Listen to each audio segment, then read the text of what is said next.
voice matters. Understand, just a small group of us are not enough. We need to unite.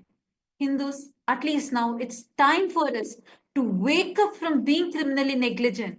Here, the ancient indigenous traditions, ancient indigenous communities are under attack. So it is a very important, crucial time for all of us to unite, for us to come together so that we do not repeat the same mistakes we have done in the past.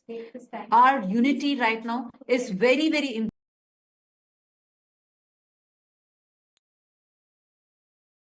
Once again, we request all the viewers and all the various leaders who are actually watching us live on the various social media platforms. As we can see, we are having a lot of support that is coming in through the live streams as well. We'd like to thank each and every one of you who are coming in support of Kailasa and voicing out your opinion, your support actively, publicly for every one of us.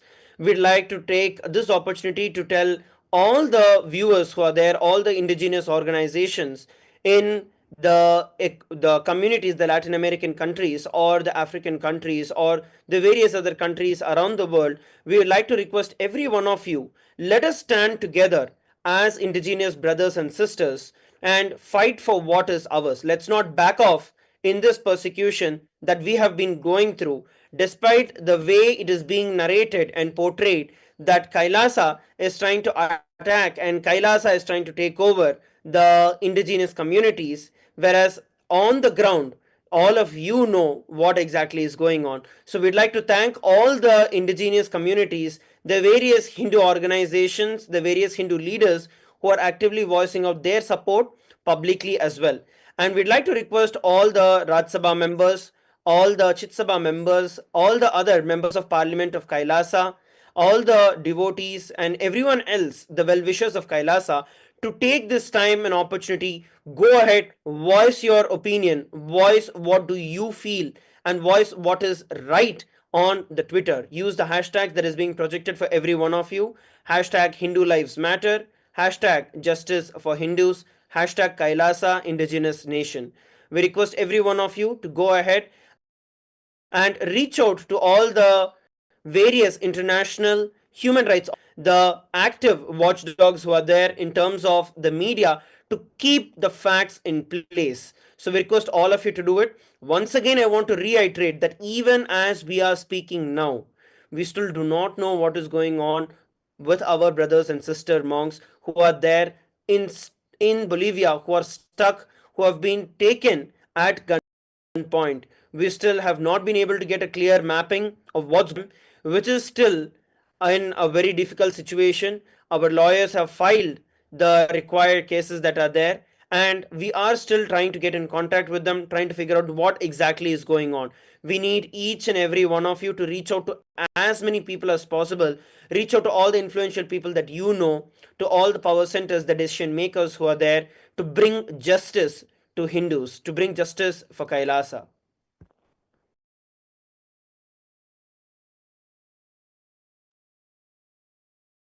I'm also seeing a message here from Madeline Portuguese in YouTube. She's from Italy. She has posted, are we engaging lawyers on the ground to try to get our monks released? Yes, Ma.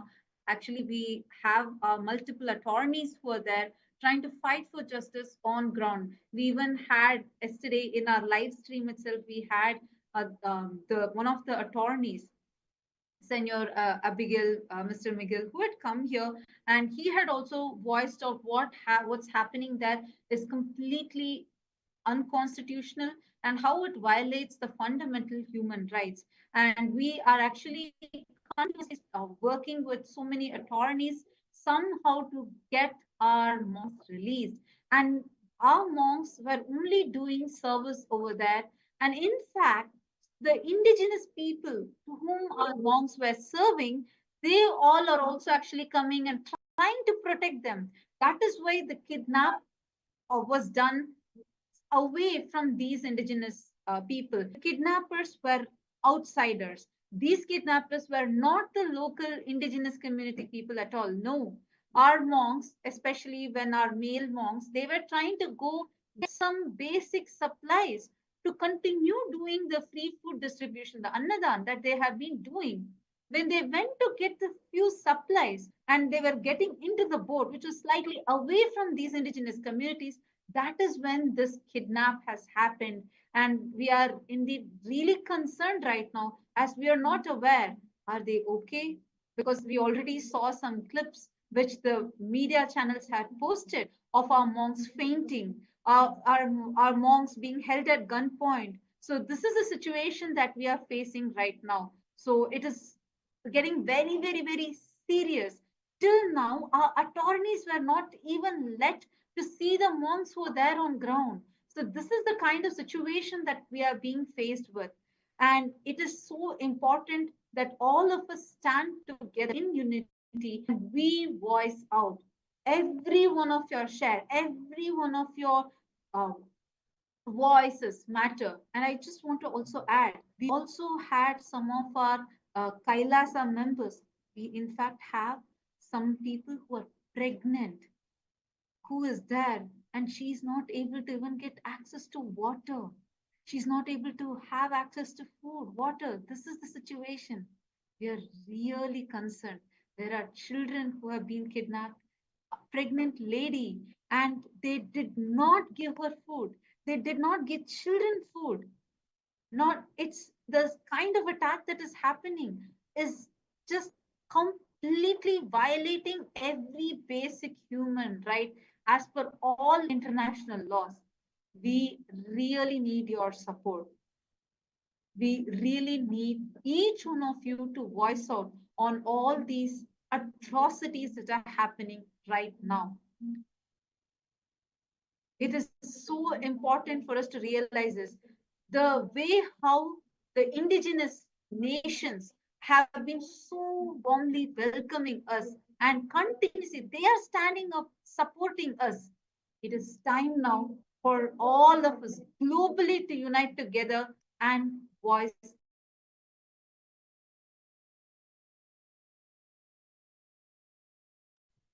Yes, and I would also like to add that these nuns and monks, the pregnant lady, they've not been given food and water, not just for a few hours, but for hours and hours continuously all together.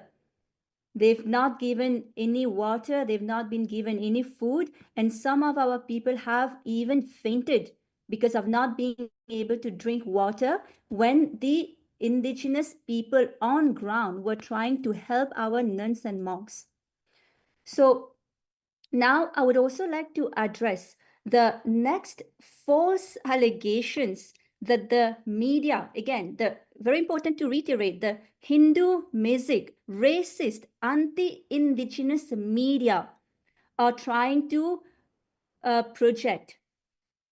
So these racist media, such as Ana Bolivia, Awasca, Noticias, Vision 360, Infobe, they are falsely saying, putting false allegations that the Supreme Pontiff of Hinduism, who is the Supreme Pontiff of Hinduism of 2 billion Hindus worldwide, is wanted by Indian authorities for rape, for sexual assault, for kidnapping, for forgery, for fraud, for cryptocurrency-based money schemes and whatnot. So these are absolutely false allegations that these racist Hindu music media are propagating. And I would just request the audience here to please, know the facts, know how the persecution has happened on the Supreme Pontiff of Hinduism and what all ways the Supreme Pontiff of Hinduism and Kailasa have been persecuted. And this persecution has been attested by various international human rights lawyers, and there are court documents, legal court documents that clearly mention that the Supreme Pontiff of Hinduism is innocent. The Supreme Pontiff of Hinduism has never ever been convicted of any crimes. And, just to give you context of how much of persecution the Supreme Pontiff has gone through. And despite that, He's continuously been just enriching, giving to humanity, just expanding the mission and vision of Kailasa just for the sake of global peace. So there's been over 70 assassination attempts on the life of the Supreme Pontiff of Hinduism. There's been over 250 sexual assaults on the Supreme Pontiff of Hinduism, on his monks, on his nuns and disciples.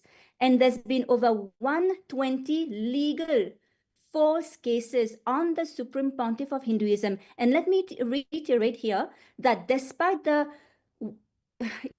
huge amount of legal cases, false legal cases on the Supreme Pontiff of Hinduism, the Supreme Pontiff of Hinduism has never ever been convicted of any crimes. And there's been over 17,000 hours of online media content defaming the Supreme Pontiff of Hinduism, Kailasa, hate speech, inciting violence on Kailasa and the Supreme Pontiff of Hinduism, as well as over 25,000 print articles in over 50 countries. So it is very important that the audience here take note of these facts so that you can bring awareness and bring accountability to these anti-Hindu, racist, anti-indigenous media.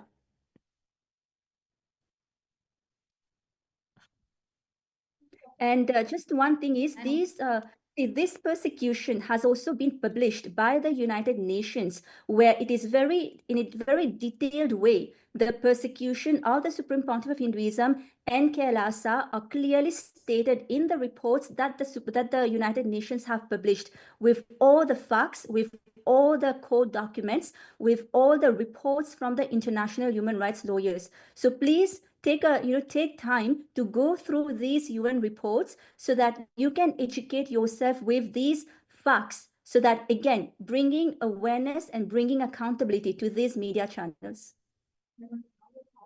Actually, that's a very important point for all of us to know, because this persecution of Kailasa, persecution of the Supreme Pontiff of Hinduism, has already been recognized by the United Nations. And United Nations has already published over 20 detailing out this whole persecution what the Supreme Pontiff of Hinduism has been through. And not just that, this false allegation of a false rape case that this articles are defaming the Supreme Pontiff of Hinduism with is an absolute lie, because already these false charges were clearly proven as false, and the Supreme Pontiff of Hinduism was proven innocent in the US court. And not just that, the perpetrators of this false allegations, who tried to levy these false allegations on the Supreme Pontiff of Hinduism, were fined with over $500,000 US dollars. So this is the actual truth, which the media does not want you to see. The Hindu-phobic, Hindu music elements do not want you to see. Understand, this court order had come so many years back. Still, even after the United Nations itself has published all these in their reports, 22 reports, UN themselves have published, clearly showing how Swamiji has been persecuted, how Kailasa has been persecuted. And for first time in the history, Hindu Holocaust had become an international subject of discussion, because Swamiji had taken this to the international platform, the United Nations.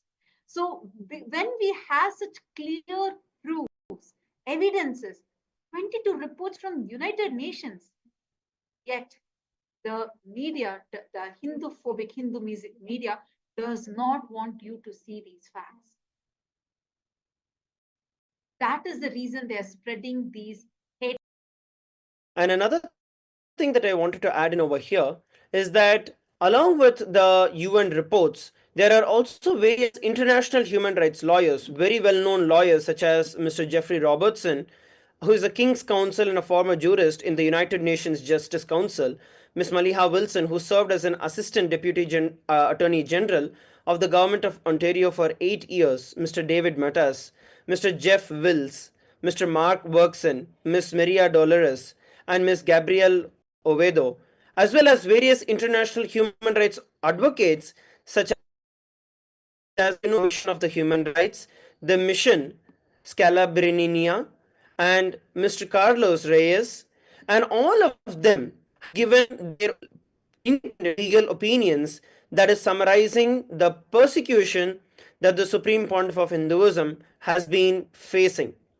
And as mentioned earlier, these rape charges were already closed over 10 years back in the United States.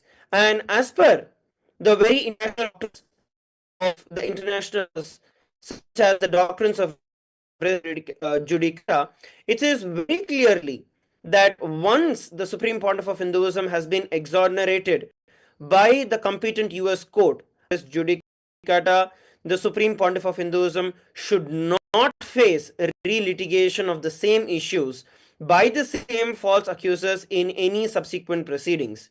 And you know what? Not just here, the double jeopardy additionally protects the Supreme Pontiff of Hinduism for the same thing twice.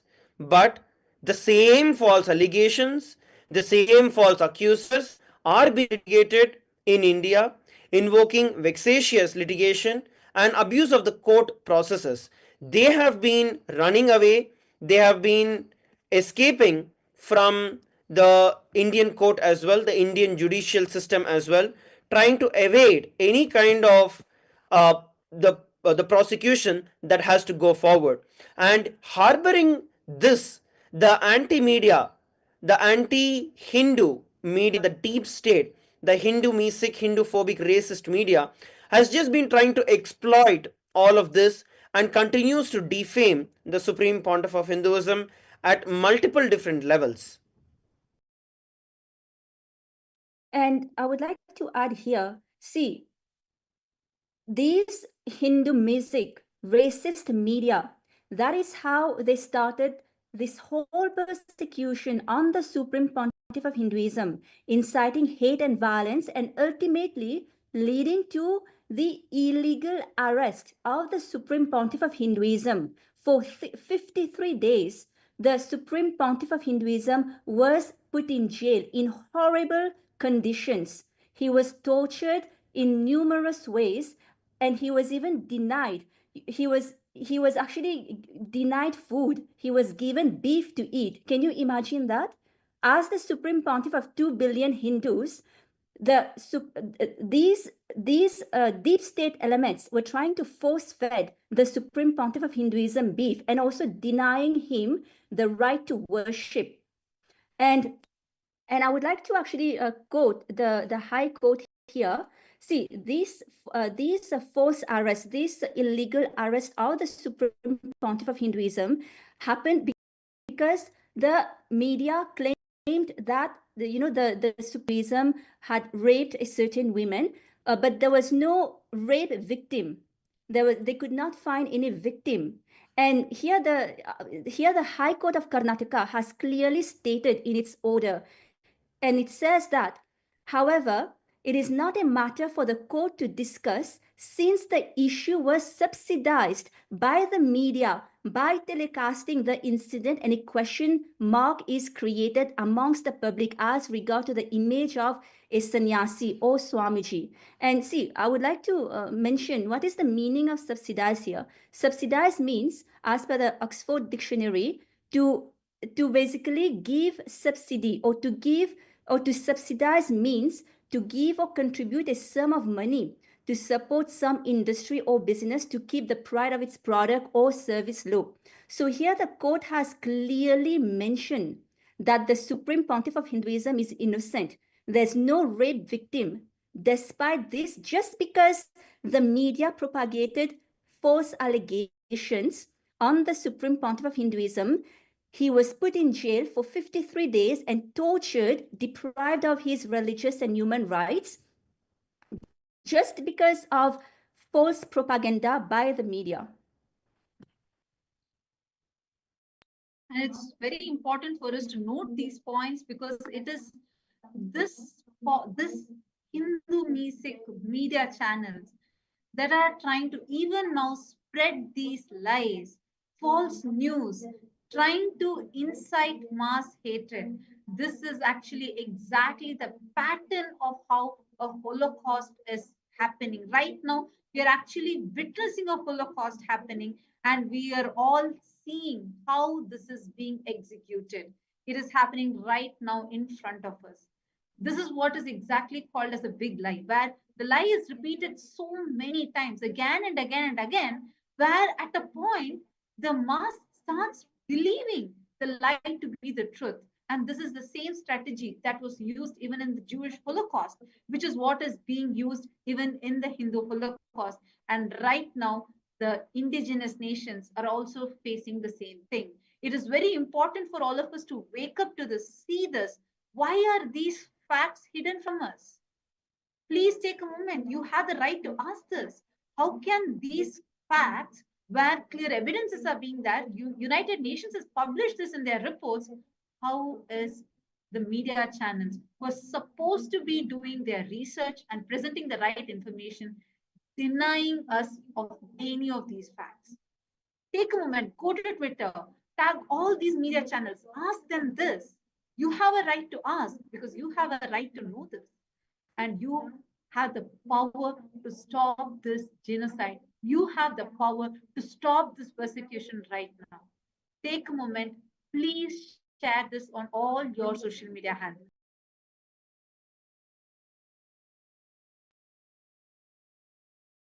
Let's also look at the facts additionally to what we have been listening to and understanding. And when we look at these false accusers, it was Arti Rao and Vinay Bharadwaj who had accused the Supreme Pontiff of rape in the year 2010. When we look at the stats and facts here, please understand that the initial false charges that were filed came to only 8 years later. Please understand, only 8 years later, the charges even came to court and they are still being adjudicated. Please understand, till date there has been no conviction. The Supreme Pontiff of Hinduism has not been convicted because the Supreme Pontiff of Hinduism is innocent, and what has been going on is over 15 years of malicious prosecution. Now, the same thing when we look at it in the USA against this same people, Arti Rao and Vinay Bharadwaj, four federal and state US courts absolved the Supreme Pontiff of Hinduism of all charges. The false accusers were subjected to legal sanctions, including imprisonment and monetary fines exceeding 6 million US dollars. Please understand, 6 million US dollars they were fined for pertaining to defamation, malicious prosecution, and related offenses. In just 1 year, all the baseless claims of rape were dismissed by the Ohio court. The police declined to register any case, citing a lack of merit in the claims. And Vinay Bharadwaj, who was as well tried to file a civil case which was dismissed in 2 years. And due to the false rape accuser's repeated contempt of court, the Michigan court has issued a contempt of court order and two bench warrants of arrest of the false rape accuser for her failure to follow the court order, her mandatory appearance at her deposition. Similarly, the Californian court imposed a judgment against the false accuser for her continued contempt of court and failure to comply with the mandatory deposition requirements. Now, all of this is publicly available records, but none of this is spoken by the Hindu-phobic, Hindu-mesic, anti-Hindu media that is there. Why? Because if they tell this, all their narratives will go to vain. That is the reason that nobody wants to bring in about these things. But for all the viewers and all the racist media that have been perpetrating false information about Kailasa everywhere, you can go in and check all of this as a matter of fact with the evidences, with the court rulings that are available publicly for record. And one more very important thing to note is 11 medical experts from Ohio, California, Michigan, Canada, and India, after reviewing the Supreme Pontiff of Hinduism's medical reports, unconcluded that Swamiji's inherent medical condition renders him from physically incapable of committing any sort of rape. Additionally, verifiable strong evidence provides the proof of a false rape accusation. That is why, till now, none of these claims, these false allegations have ever been proved. And the US court has already exonerated Swamiji. After someone is exonerated, meaning someone has all, after Swamiji has been proven innocent, how are these anti-Hindu, Hindu-phobic media channels posing this false accusations on Swamiji and killing Swamiji? This is not an attack just on the Supreme Pontiff of Hinduism, not an attack just on Kailasa, not even just on Hindus. This has grown too large. This persecution is against the ancient nations, the indigenous nations itself. And for all the fake, false, racist, anti Hindu, and Hindu-phobic, anti indigenous media channels out there, you can go and verify the facts of every single thing that we are speaking here. It is all publicly available for all of you. Head over to kailasa.org and you can find the references for each and everything that we are quoting here. What we are speaking here are the facts, which is supposed to be the very fundamentals and ethics of journalism that you have all been very well violating time and again.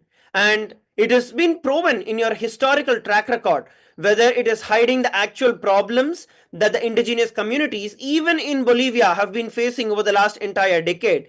How you have only been utilizing all of those for your viewership to gain and exploit the people around, the indigenous communities around, for what you want, never actually presenting the facts. So for a change, go over to kailasa.org, look at the facts and present the details as is.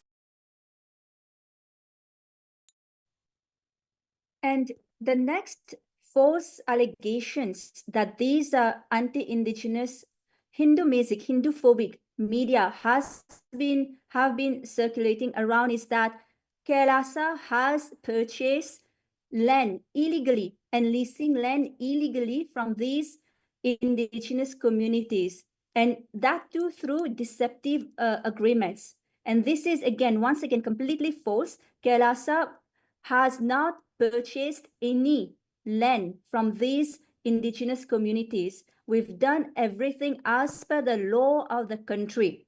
And these documents, these agreements have been notarized, have been apostilled. And it is also mentioned in the treaty that there's a clause in the treaty that clearly says that the transfer of payment shall be effectuated upon the completion of the following legal requirements, which are the transfer of land to Kailasa's title upon the completion of a formal survey, a comprehensive topographical assessment, the satisfaction of all applicable legal framework, and the ratification of the treaty by the government of Bolivia. So whatever is being done is according to the government laws. And here Kailasa is only looking to serve the community by establishing ourselves there. We are only trying to serve the local indigenous community. And you will see so many of them are so grateful that Kailasa is able to bring its services to them. See, as per the law of Kailasa, as per which is based on Hindu law, the Manuvadi Dharma Shastra, all the basic necessities of life, such as food, shelter, clothing, education, healthcare, should all be provided for free. And Kailasa is not only providing these free services to its citizens, but also to all the indigenous communities so that they become empowered. And so these indigenous communities are very grateful to Kailasa that they are free education, free university degrees, free healthcare. And so once again, requesting all the viewers here to please take note of these facts and to clearly become aware of how the media, and see, this is a very systematic way of that the media is using to persecute indigenous communities, indigenous nations, by just propagating false news to the extent that, you know, the mass starts believing it, and so it becomes the truth, it becomes reality, but in fact it is not. So now it is up to us, it is our responsibility to share the fact as it is widely, so that the fact is established as truth, not the lies.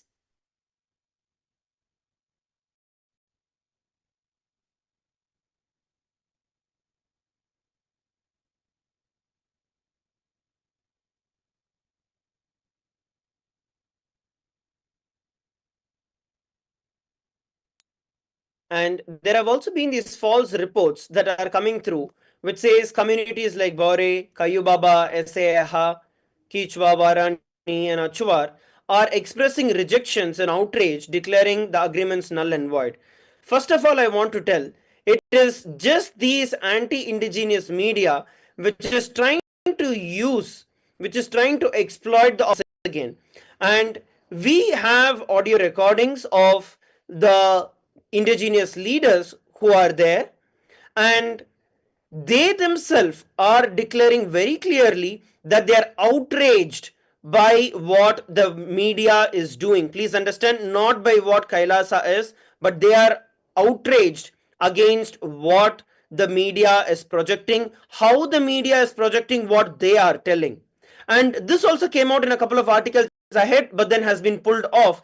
And even that was twisted and told that the indigenous people are threatening the media. Oh, really? Come on.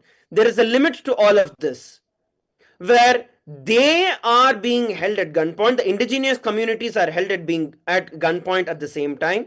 They are being threatened for their life, and the media misrepresents, misinterprets that they are against Kailasa, and they have actually declared null and void any of the agreements that have been signed with Kailasa. Once again, this is an outrageous lie, and there is no proof or evidence for any of this other than being perpetrated by one or two people, which are again paid and bought by the false anti-Hindu racist media. You never actually get to see the public opinion on the ground. You never actually get to see the local indigenous opinion on the ground. It is always just taken by one or two people and try to portray as if the entire indigenous community is against by them, and then hold the rest at the gunpoint and try to spread false agendas, false narratives continuously. This is precisely what we are looking at here today.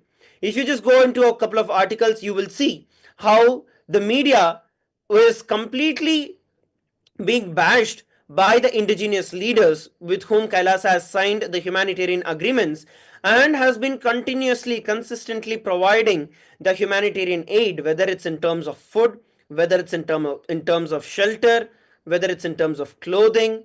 In every aspect, Kailasa has only been supporting, empowering these indigenous traditions, indigenous nations that are there, and Kailasa will continue to do so despite any persecution, any attacks that are there on Kailasa. We will continue to voice our support. We will continue to stand for the rights of the indigenous and fight for what is lawfully ours.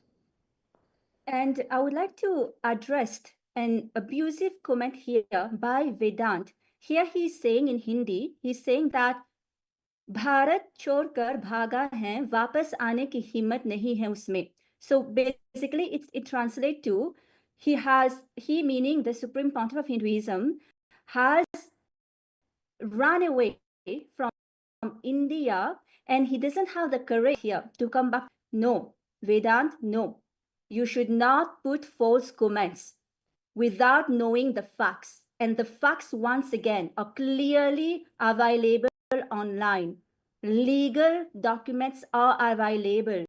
And this particular thing has been addressed by the United Nations also. The United Nations has published several reports to show how the Supreme Pontiff of Hinduism, was forced to leave his birth country. He did not run away. He was forced to leave his birth country because he was constantly under attack. Constantly Hindu music, anti-Hindu elements, deep state elements were trying to kill the Supreme Pontiff of Hinduism.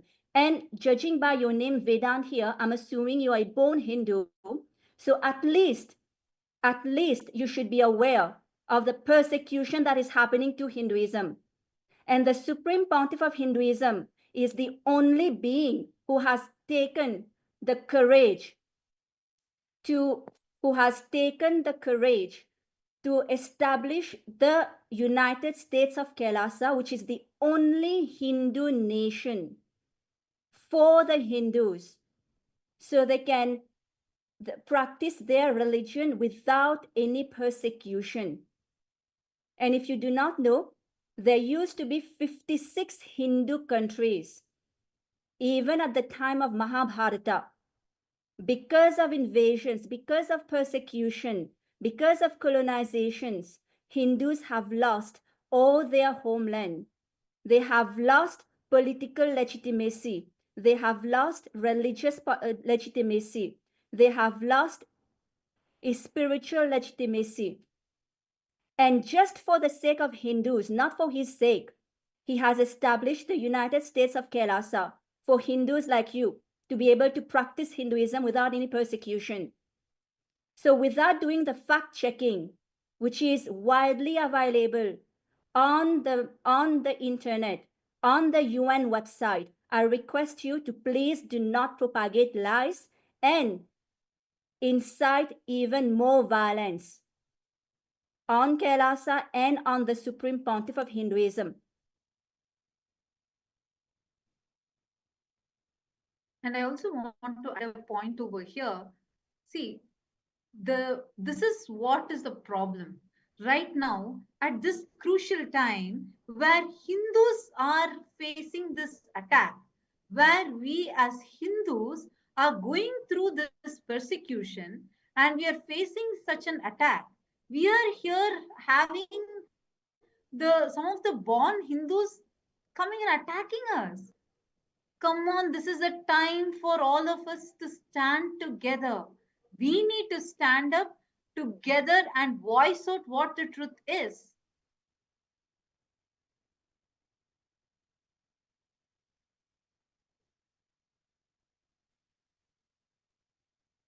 See, in fact, the Supreme Pontiff of Hinduism was illegally exiled into statelessness. That is the international term for it. He was exiled into statelessness by denial of his natural passport. Even though that was against Indian court orders, his passport was revoked and was not renewed despite Indian court orders.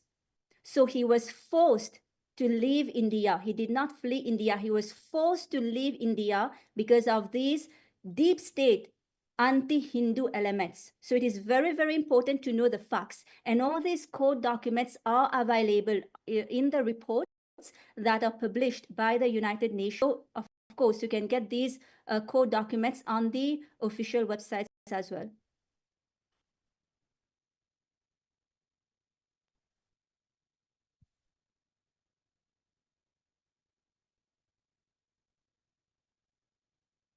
And I request all the members who are watching us live, let us make sure that we are reaching out to all the relevant authorities, because even as we speak, once again, I want to reiterate that even as we speak, our monks and our nuns are still in a state where we do not understand, we do not know what is going on with them, and they have been continuously attacked and they have been continuously persecuted. And our lawyers are continuously trying to get in contact with them and are trying to help them get out of the current situation they are in. They are in grave danger, and we do not know what is going on with them. We request every one of you who are there to reach out to all the regional authorities in Bolivia, in US, in UK, in whichever country that you are in, demanding justice for the Hindus, demanding justice for the monks and nuns of Kailasa. This is how systematically the very persecution itself is hidden away mass and is reworded and is perpetrated, trying to show that it is the Hindus who are trying to claim fake that they are being attacked. Whether it was during the attack in India, whether it is the attack in Pakistan, whether it is the attack in Bangladesh, the anti Hindu, racist, and Hindu phobic, Hindu music media try to show as if there has been no attack and the Hindus are just trying to bring false claims and trying to show that they are suffering, which is exactly at here in an international scale as well, where when the indigenous people on the ground are facing persecution, are facing human rights violation, and when Kailasa as the indigenous nation is supporting the other indigenous nations, our brothers and sisters, the anti indigenous nations, sorry, the anti indigenous uh, media is trying to attack the communities which are there. So we are looking at that exactly now. And also at the same time, there are the various parts where it says that we are withdrawing from the indigenous communities. No, Kailasa is not withdrawing from any of these communities, and at the same time we are continuing to stand with the indigenous communities, the indigenous nations in Bolivia and in the various parts of the world, continuing to advocate for the rights of Kailasa and the rights of each and every one of those indigenous communities. And as mentioned earlier, these communities, we have been continuously receiving written statements and communications from the leaders of these indigenous nations in support of Kailasa, in support of what Kailasa has been doing, has done, and that they would be standing strong with Kailasa. So we will continue to work along with the indigenous people, supporting them, helping them, and give them what is rightfully theirs.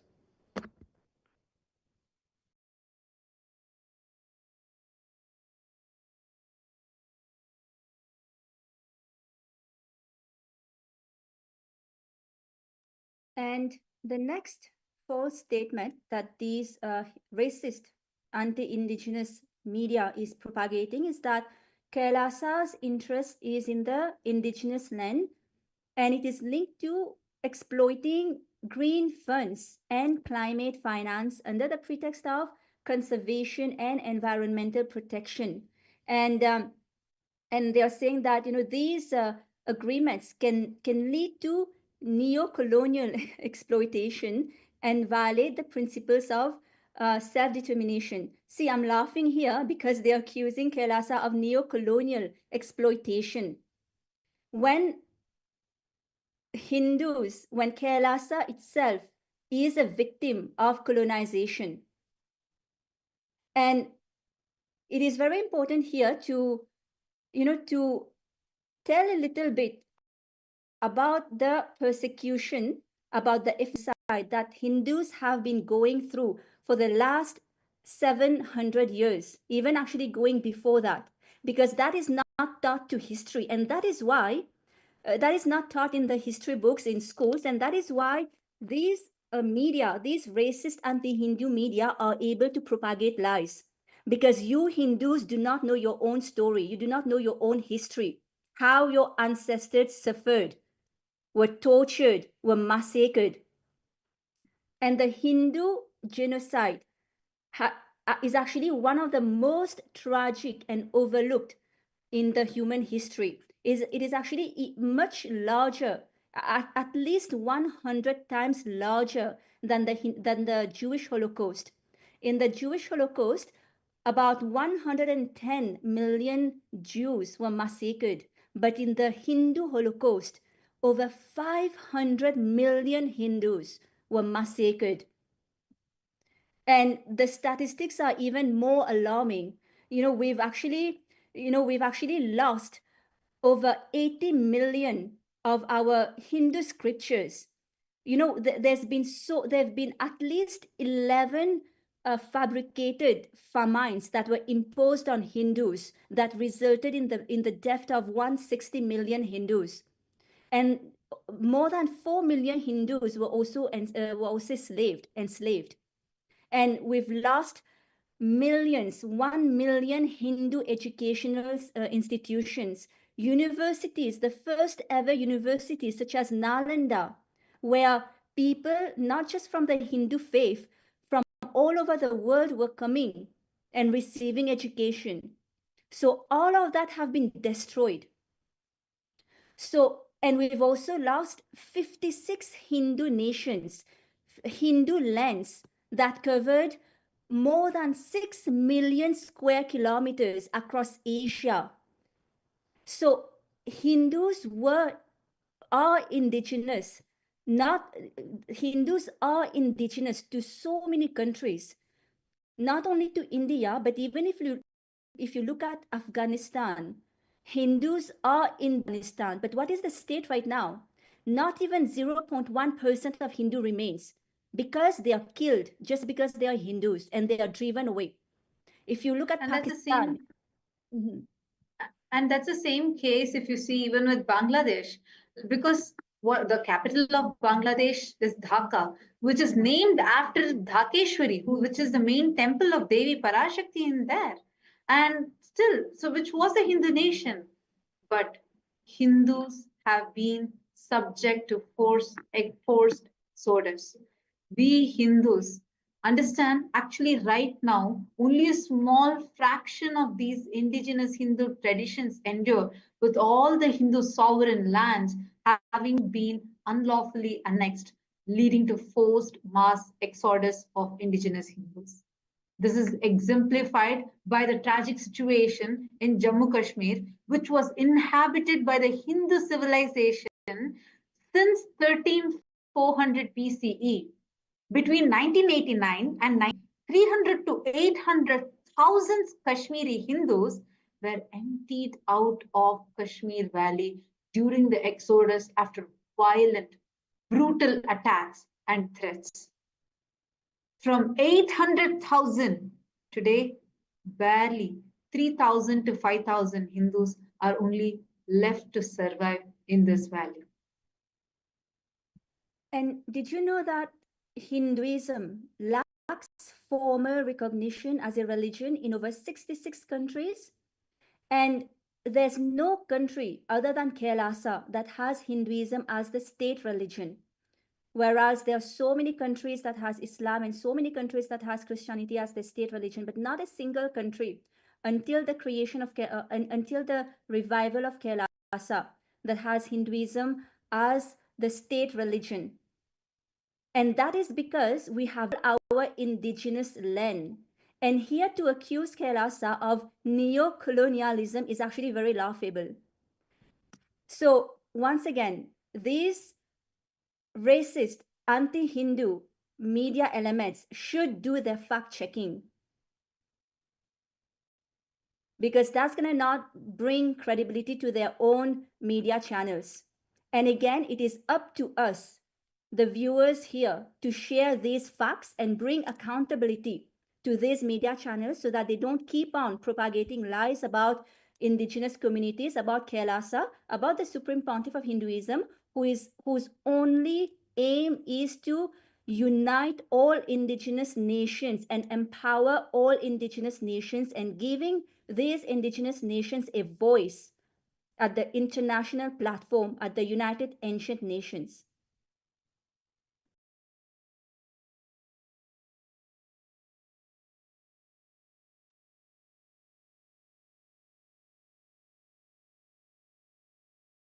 And another thing that I also wanted to address over here is the fake information and news that Kailasa is actually trying to use the carbon markets and trying to climate finance. This is another absolutely perpetrated an absolutely illogical accusation that has been placed on Kailasa. Even if you look at the very agreements that have been signed, as it has been published by a couple of the media houses which are there, and even there, they actually perpetually don't show of these in those agreements. They very conveniently remove those parts away and only publish different things. Now, in those agreements itself, it is very clear that Kailasa has no interest in any of these. Kailasa will be keeping the entire, whether it is the forest, whether it is the nature, preserved as is. As per the very laws and constitution of Kailasa, it is very clear and evident that no trees will be cut, no animals will be harmed. When we are having this as the very fundamental of our very tradition, our very state, please understand that this is exactly what is there even in the agreements that we have signed, that we will protect the nature, that we will protect the environment, that we will support. And very clearly again we speak about the carbon credits or the climate finance, that we will not be using any of those as well. So when these are all out there in the same agreement, why all of that does not come out, rather being twisted and trying to show as if Kailasa is trying to gain benefits through climate finance and carbon markets? No, that again is an lie that is being perpetrated by this anti-indigenous media. Why are they doing it? Because they can then exploit. Now when Kailasa comes in, naturally all of these markets cannot be exploited. They will not be able to attack and exploit the indigenous nations, the indigenous people out there, and try to exploit and loot. The indigenous people are the protectors of the tradition of the forest, what we call as Pachamama. They are the protectors of these large forests and nature that is there, that is being exploited left, right, and center by these anti indigenous people in terms of deforesting, in terms of much of illegal activity goes on, and the indigenous, local indigenous brothers and sisters receive no help. Forget help. They are actively targeted, exploited, and pushed into phases of life where even if they try to voice their rights, they will be shown the path of death. That is exactly what they are going through. And these are all the words not from me, but from the indigenous peoples out there. Look up online and you can see all of these from various international watch dogs, human rights watchdog groups which are there. So go ahead and you can see all of this as a fact for yourself. So once again, I want to make it very clear and clarify, Kailasa has no interest. Kailasa will not be involving in any climate financing or carbon markets. Kailasa is very clear. We are there only to support the indigenous, to protect what rightfully belongs to there, to protect the nature, to protect the forest from the exploitation of the deep state and the anti-indigenous media, anti-indigenous people, Hindu-phobic and Hindu media. Really been receiving so many of your messages. Many of you have been asking since yesterday as to why we are being targeted. Why is it that Kailasa is facing this attack right now? And it's not just in one place, as we have been mentioning. It's in multiple locations. This is happening right now. We are facing this persecution and attack in multiple places near Bolivia, within Bolivia, and we're also at the same time we are facing even in Rajapalayam, Sethur, in so many different locations. At the same time, our monks have been targeted and attacked. So why are we facing this? Mainly because Swamiji has empowered the indigenous people, indigenous communities, and these indigenous nations are getting a voice. And this is proving to be too powerful that this force, right now, as we shared with all of you, the 100 plus names of the indigenous nations that have already united with Kailas. Now, when all of us are coming together, and many of these looting and many kind of illegal activities that the other anti-indigenous elements are doing are being stopped because they're saying these persecutions the indigenous people are facing are now being voiced out. That's the reason why Kailasa is being targeted and attacked, because they know if these indigenous people are being empowered, then all these things, the illegal activities, many of the racist elements are doing is going to come to light. That is the main reason why we are being targeted, why we are being attacked. And especially because so many indigenous leaders, presidents of the indigenous communities, indigenous nations are all standing and showing their solidarity and support to us. This is the issue that we are, this is the reason why we are facing this.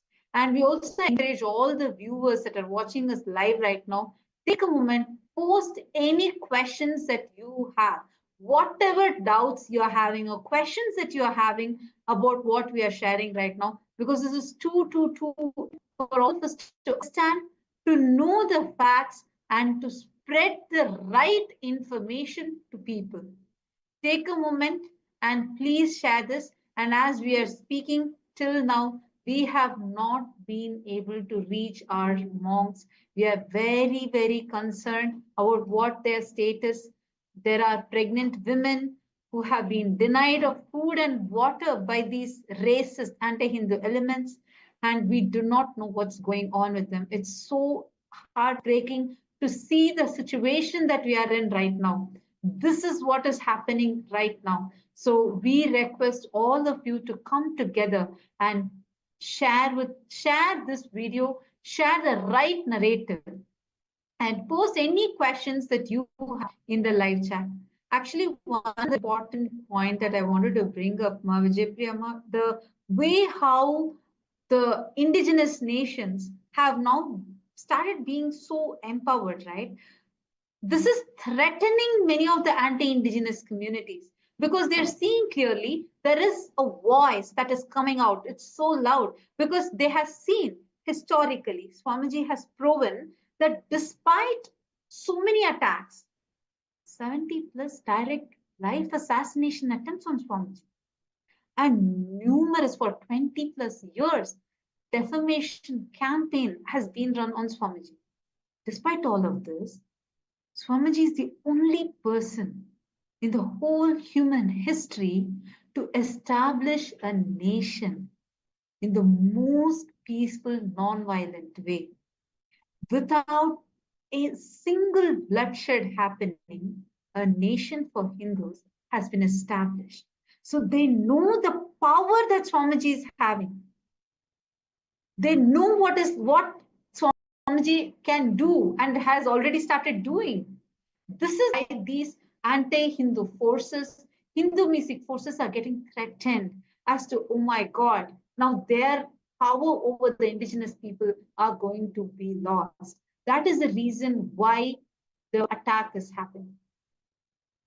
Yes, absolutely. And it is unprecedented that that a nation is established through peace. There's not been any war, there's not been any conflict. Here, Kailasa is the only nation that has been re-established through peace only. So, yes, the amount of see, the Swamiji has basically done what nobody else could do, re-established the Hindu nations. So many people have tried, so many enlightened masters also have tried, but so only Swamiji has been able to revive the ancient enlightened Hindu civilizational nation that is Kailasa. And these deep state elements know the power of Swamiji. They know he is established in Sanatan Hindu Dharma on the principles of Sanatan Hindu Dharma that is so powerful, that can just, bring, that can just, how do I say, that can just, inspire people to basically claim back their sovereignty, to claim back what they have lost at the hand of colonizers, at the hands of invaders. And one more thing is that the Supreme Pontiff of Hinduism Swamiji is teaching the Hindu population of their past history, when we are not taught about this anywhere. We are not taught about this in the school. We are not taught about this in the history books. In fact, the history books are distorted. For example, Hinduism, as we all know, is the most ancient religion. We have unbroken records, for over 20,000 years. But Hinduism is much more older than that. But there are so many false narratives that are coming that, the word Hindu has been coined very recently, right, by the Aryans and whatnot. That even the Vedas have been, recently created. But all of that are so false, because see, we don't know about the real Hinduism, the authentic Hinduism, because even our scriptures have been purposely mistranslated by colonizers, by Hindu music colonizers. So Hindus don't know their past, and we are not even given the platform, the opportunity. Even if we want to go and learn, we cannot do that, because there's nowhere we can find proper information. But here, Swamiji is reviving all this history and all the ancient Hindu scriptures, authentically educating Hindus and story of Hinduism. Because see, one more thing that these colonizers did to Hindus was to instill inferiority in Hindus, claiming that Hinduism is back forward, it is based on superstitions and whatnot. But that is completely false. Before these colonizers, before these invaders, we used to be the richest. Hindus alone contributed to more than 40% of the world's GDP. We are the cause for so many inventions, so many discoveries. Hinduism is the reason why the entire humanity is benefiting from all these sciences today, whether be it chemistry, whether be it mathematics, whether be it the invention of zero and whatnot, whatever it is. But even that is not taught to Hindus. Even the first surgeon was a Hindu saint, a Hindu rishi. That is not taught to Hindus, right? So the Supreme Pontiff is reviving and educating Hindus, and also Kailasa is the first to advocate for the rights of Hindus at international platforms such as the United Nations. Before that, nobody cared to speak about the persecution that Hindus have gone through and still going on. Absolutely. Actually, I'm seeing some questions are coming in the live stream.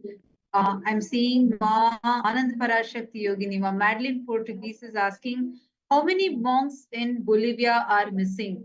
Ma Anand Parashakti Yogini, we have around 20 monks who are missing right now. They have been kidnapped by the Hindu music, Hindu phobic elements, and we are not being able to get in touch with any of them. We do not know their state right now. We don't know if they are safe, if everything is well with them. We have no idea. And I'm also seeing she has asked, can the embassies of our monks in Bolivia intervene on their behalf? Absolutely, yes. And we need, you're asking because we mentioned there are of different nationalities. Yes, we can reach out to all these embassies. You can reach out to the embassy, the various embassies that are there in Bolivia itself. We have also been trying all these means from our side, but we also request all of you, the viewers, also to reach out to all these embassies, and you can post your questions to them. You can share this whole thing that is happening right now. You can share this information with them. You can share all the details to them, write to them. We already had some of the Rajya Sabha members, many of the Kailasavasis, many people already writing to these embassies, and that is also proving effective because we have started getting their responses. So it is it will be helpful if all of us reach out to these embassies as well. Let us do all that we can.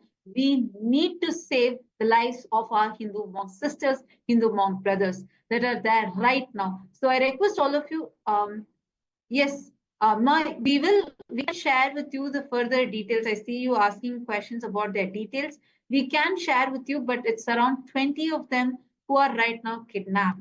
And you can write this first and send it to the embassies. You can reach out to them. You can even go to the Twitter and share this information, tagging all the prominent leaders, influencers there, so that we can save our Hindu brothers and sisters.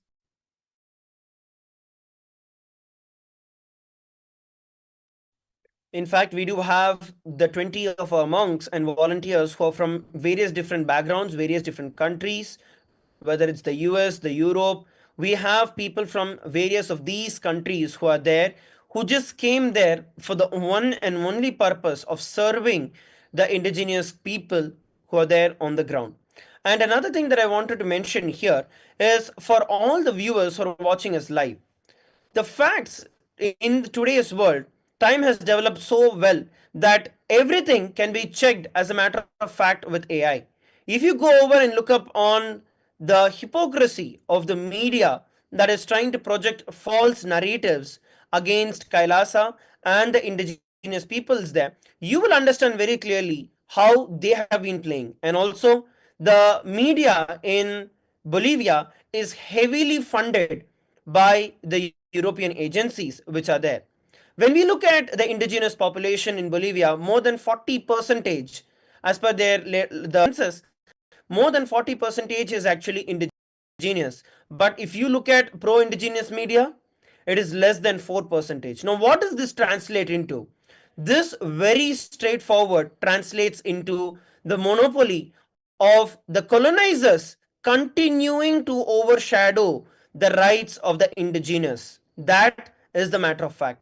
And you don't need to believe my words for this. You can go over. You have the various chatbots that are available, whether it is ChatGPT, whether it is Grok, whether it is Gemini, whether it is Claude. Go ahead and check the facts for yourself in all of these various AI platforms which are there. They are not going to lie. They have been trained on millions and millions, billions of articles, data that has been there throughout the entire history. Today, whatever exists, literally, quite literally, whatever exists as data is fed and trained into these AI, and they give the facts as is. So, if you go and see for yourself, you will understand how these media houses, these racist, anti indigenous media houses, which claim to be supporters of the indigenous people out there, are just absolute liars and are trying to exploit yet another opportunity that they are getting so that they can benefit with their viewership and make more money. I'm also seeing a message from Durjati. She's posted, just wanted to know, I was able to get a response from the US Embassy without having to know or use names of individual devotees. If you just say Kailasa, they will know what you're talking about. Thank you so much, Ma Durjati, and all the others who are here. Continuously, we are receiving a lot of support from the Hindu diaspora around the world. We really appreciate all of your support. And we thank each one of you who are taking your effort to actually reach out to the embassies, to actually reach out to the influencers, to actually reach out to the decision makers. We, when we do this together, we can make a difference. Each one of our voices have power. Mahasada was asking, what do the embassies based in Bolivia say about the people who are currently in the temple for the nationals of each of the countries concerned? Is it possible to contact them? You can contact them. You can contact the US embassy or the European embassies. You can contact any of them and reach out to them and explain about the situation. And we are also doing it. The information is available in the public. So take a moment and get the details and reach out to them.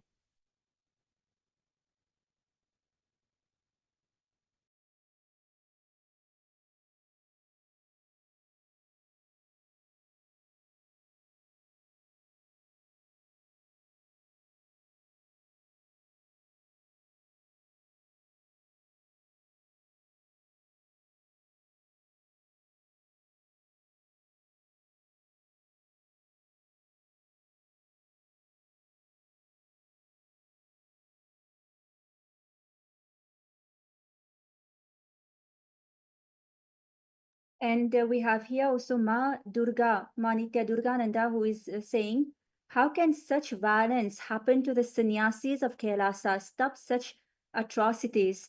And that is the sad reality that Hindus are going through. Understand?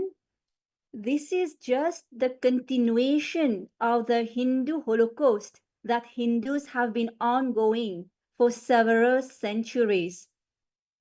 And now it is us who need to educate ourselves.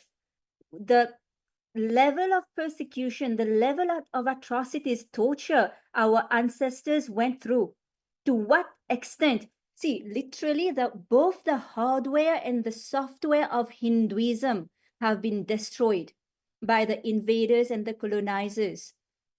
Our Hindu scriptures were mistranslated purposefully, they were burnt. We've lost over 80 million Hindu scriptures. Our infrastructure were destroyed left and right. And Hindus have been made to forget about the Hindu Holocaust. And even now, we Hindus are suffering from the atrocities we've gone through. So what our sannyasis are going through right now, it is only a persecution, but we need to stop that. And how do we stop that? Is by raising awareness, becoming active, becoming responsible Hindus, dropping the criminal negligence, and enriching and causing Hindus about Hinduism. I mean, not just Hindus, enriching and causing the entire world about the utility value of Hinduism. Hinduism has so much to offer to the world. It has the solutions to whatever problem, issue that the world is facing right now. And these are not newly created solutions. These solutions are rooted in the scriptures of Hinduism, in the Vedas and Agamas. Paramashiva has given all these solutions to what the world is going through right now. And it is only because humanity has deviated from the cosmic principle that we are suffering today. We have deviated from our roots. And that is why also Swamiji, Supreme Pontiff of Hinduism, has revived Kailasa, so that these ancient Hindu indigenous sciences, knowledge, and let me say advanced sciences, advanced technologies can be revived for the entire world to benefit from. Because if these Hindu principles are revived, that is what is actually going to lead to global peace. And here, Kailasa is not here to convert anyone. There's no conversion. We are only here to enrich the whole humanity, awakening their entire potential. And that is what the Supreme Pontiff of Hinduism is doing. And that is what deep state elements do not want. See, what is the basic teaching of Swamiji? Is that to show that we are God. He doesn't say that he is God. He's here to teach us that we are God, we are divine. And when we understand that, that is going to awaken the highest potential in us. And that is what the deep state elements do not want. They do not want indigenous communities. So it is up to us, up to Hindus now, to bring the persecution of Hindus of Kailasa and enrich and cause people about the utility value of Hinduism and what the Supreme Pontiff of Hinduism is doing for the entire humanity, not just for Hindus, and what all he's gone through, the worst persecution anyone can go through in history, in the entire history of humanity. The Supreme Pontiff of Hinduism has gone through the worst persecution just for the sake of bringing global peace.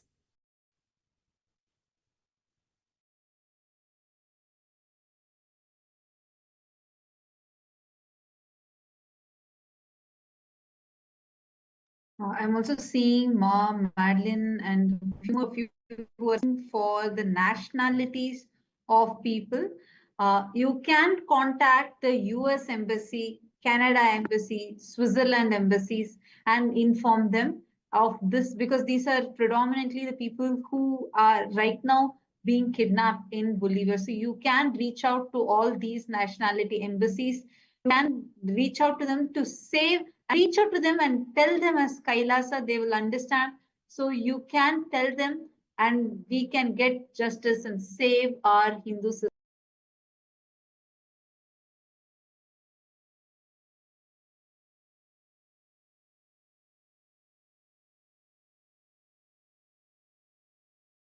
Also a question that has been put forth by Gebashi Hosseini. When Kailasa made agreements with the indigenous community, was a security and safety agreement to protect Kailasa's followers and the monks and nuns from any attacks?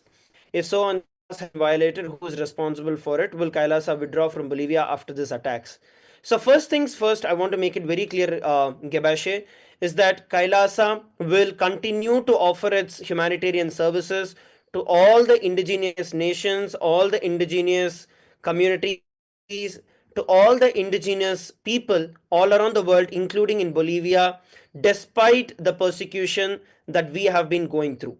And I want to also make it clear that the very people with whom we had signed the humanitarian agreements is so that we provide them with services, and they themselves are being threatened at gunpoint. That is what I'm telling.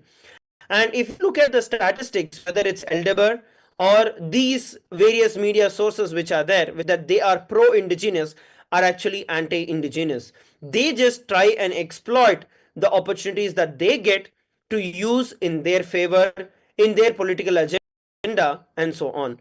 So what we are looking at here is not just attack on Kailasa. It is an attack on all the indigenous nations and communities and the people in Bolivia. That is what we are looking at. So what we are looking at is not just the compromise of Kailasa's officials, Kailasa's delegates, Kailasa's monks and nuns. Same way, even the indigenous people have been enforced. People have been at one point. In fact, even yesterday, when we looked at the actual life that was going on there, while our male sannyasis, male monks, were dragged literally to the center of the entire city, there the whole thing was orchestrated, where there were fireworks that are going on one side, the alarms ringing on the other side, helicopters arriving. It was a whole well planned situation that was there in motion. So when we look at all of these things, it's very, very evident that what is happening is very clear. It is for various agendas, political and anti-indigenous agendas, that the conversions or the attacks, the persecution is going on.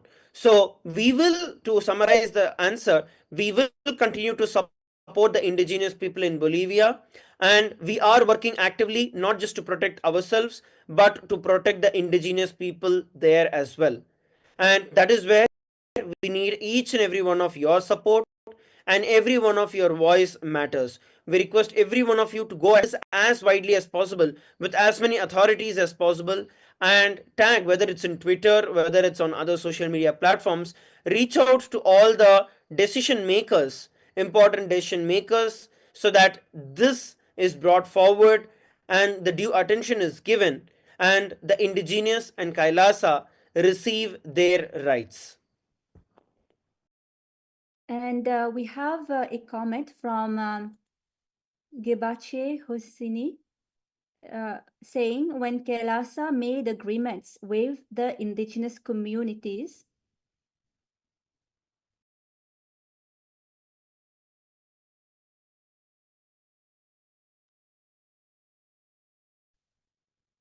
so I would just like to reiterate here that, see, these agreements, yes, and we will actually project the clause also, and I'll just wait for that to be projected so you can all see the treaty, that the actual real treaty that has been signed by these indigenous nation, and which is completely false to what Hindu music racist media are saying.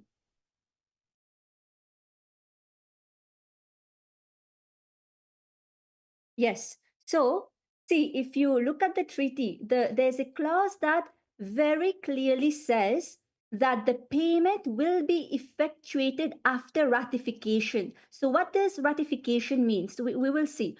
See, it says that and it is highlighted here in yellow. The transfer of payment shall be effectuated upon the completion of the following legal requirements: the transfer of land to Kailasa's title upon the completion of a formal survey, a comprehensive topographical assessment, the satisfaction of all applicable legal frameworks, and the ratification of the treaty by the government of Bolivia. So the ratification means that the government of Bolivia has to accept the treaty that is signed by these indigenous nations. And so this clause ensures that all transactions are conducted with the full consent and ratification of the respective governments in strict adherence to international law and respect for their national sovereignty. So once again, see, our monks here, our nuns and monks there have been illegally, wrongfully detained despite Kailasa following all the legal procedures as per Bolivian laws, and we also got these documents notarized and apostilled also. So one very, very important point for all of the viewers here to take note, that despite Kailasa doing everything as per local laws, as per Bolivian laws, as per international laws, our nuns and monks are being persecuted. They've been kidnapped. And they faced so much of human rights violations and so many religious rights violations. And the most important point that I want to highlight here is that right now, like, we are literally not able to do anything. How is it fair that the fundamental right, even as per the international law, which is you having the right to access your lawyer, a legal representative for yourself, is a fundamental right enshrined in the international law. Even that is being denied. Like, the lawyers on ground are not able to get in touch with them. The only information we are getting to know is from the press and media. And that also some small clippings here and there where we are suddenly seeing that our Hindu monk sister is being pushed into the car forcefully, and suddenly we are seeing them all being detained illegally. So this is the kind of visuals which are coming in the press and media channels, and we are not able to do anything about it, even knowing this much information. So it's very, very, very critical situation right now, and that is why all of us coming together and voicing out together matters a lot right now. And I'm requesting you all, take a few minutes, share this YouTube live video that you're watching in all the groups that you have. Reach out to your friends, reach out to everyone. Understand, this is an attack on indigenous people. This is an attack that is happening. You have the power right now in your hands to stop this attack. It is only just a few clicks away. Take a few minutes, share this, help us amplify our voices, help us amplify the truth so that at least some can get to know what is the real that are happening. The anti-Hindu mafia gang is having too many powerful voices. They are suppressing us, silencing us. If we, as Hindus, do not actively come together, unite together, then we will not be able to make the change. You have the power. You just need to get right now on the Twitter, share this, share these facts on your tweets. And please share this live YouTube video in all the platforms that you have, and let us reach out this truth to the world. This persecution has to stop. This Hindu genocide has to stop.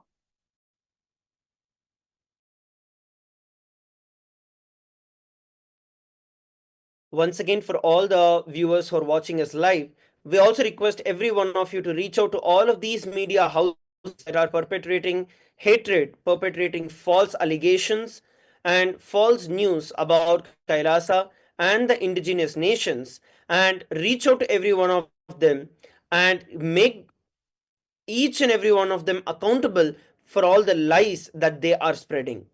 We have one of the questions from Ma Mahasadashivananda. She's asking, have the media specializing in human rights been warned? Yes, Ma, we have already filed. We are filing defamation and for inciting hate against all of these media channels that are there. We are going to be filing defamation. We have already started. We are not going to be bending down. We are not going to budge because of that going on. We are going to stand and bring justice to all the indigenous brothers and sisters and the Kailasas monks who have been tortured, who have been going through persecution since the last many days now. So we will be actively working. We also request all of you to also voice your opinions, voice what you think about this. Go to their media pages, whether it's on the Facebook, whether it's on YouTube. Go and put the facts of the case, put the facts of the accusations that they are putting, and let's make each and every one of them accountable to the persecution that they have been consistently doing against all the indigenous people. And I would like to add also here that we've already started sending cease and desist orders to these media articles, to these media houses. And you can also write to these media houses and, basically informing them and giving them, once again, very important to give them the facts to their lies. So requesting all of you also to please, go and, go email these media houses. You can easily find their contact information online. And please address each of these false allegations that they have put on Kailasa, on the Supreme Pontiff.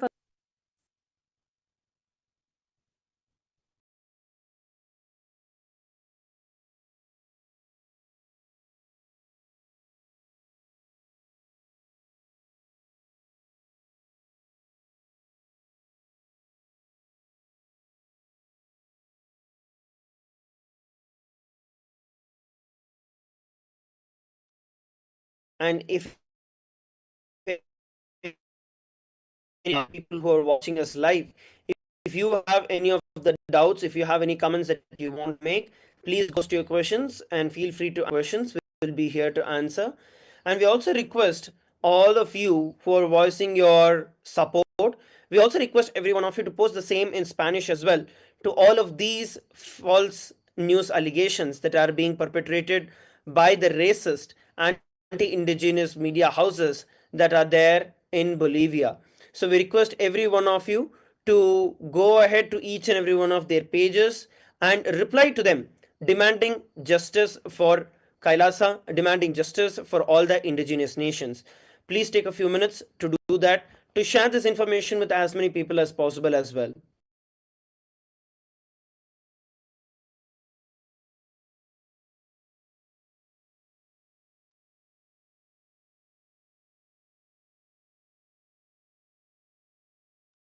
And I would, when these deep state elements raided our Adinam, our place in Bolivia, they did not even identify themselves. First of all, they did not even give any orders, any court orders for breaking in our personal, our private property.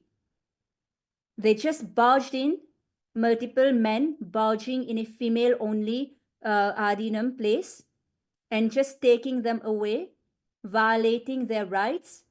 not allowing them legal representation, not even allowing our lawyers to talk to them. That is completely against any kind of, even let alone international law, even local laws.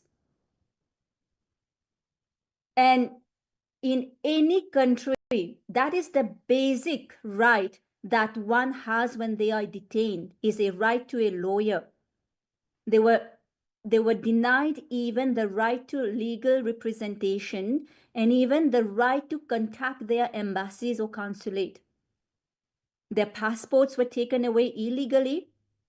Their devices were taken away. They were completely cut off from the outside world. We were not able to reach out to them at all. And we did not know where they've taken them. So it is very important to also mention these human rights and religious rights violations that are in violation not just to international law but to Bolivian laws as well, to these media channels, and how these media channels are themselves violating so many laws, be it Bolivian laws, be it international laws, be it in of human religious laws that they are violating, and be it violating their own ethics, their own ethics to journalism.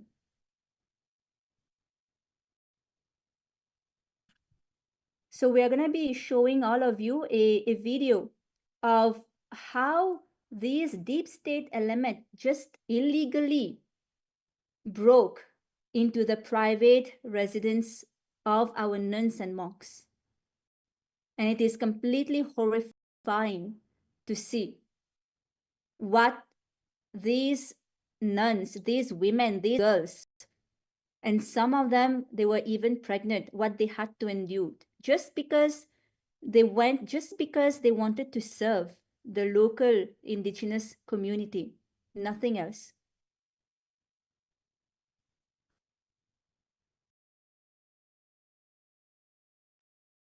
And even the violence that was faced by the male monks and the male sannyasis who were there, whether they were humiliated publicly, whether they were left in the scorching sun, whether they were manhandled, whether they were literally thrashed to the point of fainting, or they were threatened at the gunpoint, all levels of torture, whether it is physical, mental, and even the psychological torture that they were put through continuously is just unfathomable.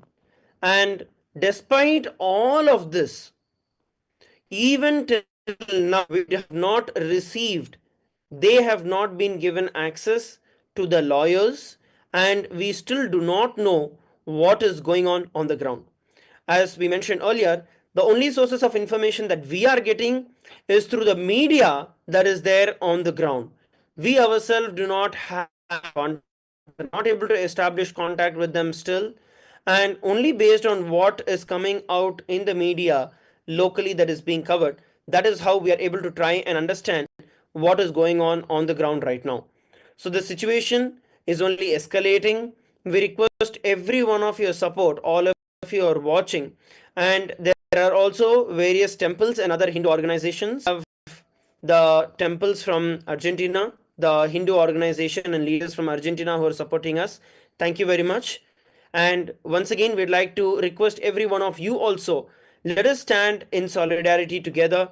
Let us reach out to as many people as possible, bringing to justice what the persecution that we have been going through. Not just denying the persecution, but continuing to add to it actively and manipulating it and showing it. This is exactly what we are facing today. And we have Ma Gabi Hem, who is saying, please share which media outlets so we know to whom to reach out. Yes, thank you so much, Ma Gabi, for taking the initiative and reaching out to these media outlets. I will read out the names of all the media outlets that have published false accusations about Kailasa. So these are Ana Bolivia, Awasqua, El Mundo, Ahora el Pueblo, Opinión Tinformas, Observatorio de Derechos de los Pueblos Indígenas, El Deber, ABC, Vision 360, Noticias Infobe. So we can also post that for all of you to know what are the media channels.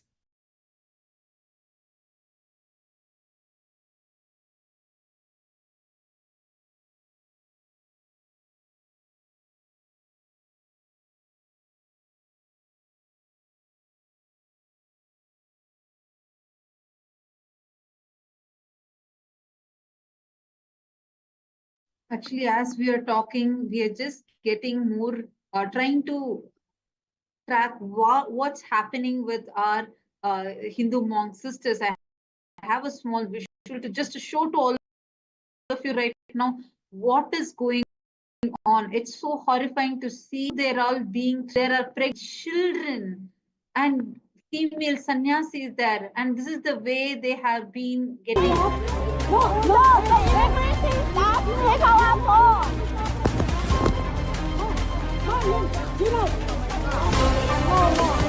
Bolivia immigration, this is Bolivia immigration. This is Bolivia immigration. They took our phone. They took our phone and they closed the gate, coming our room. There's no human rights in Bolivia. There's no human rights in Bolivia.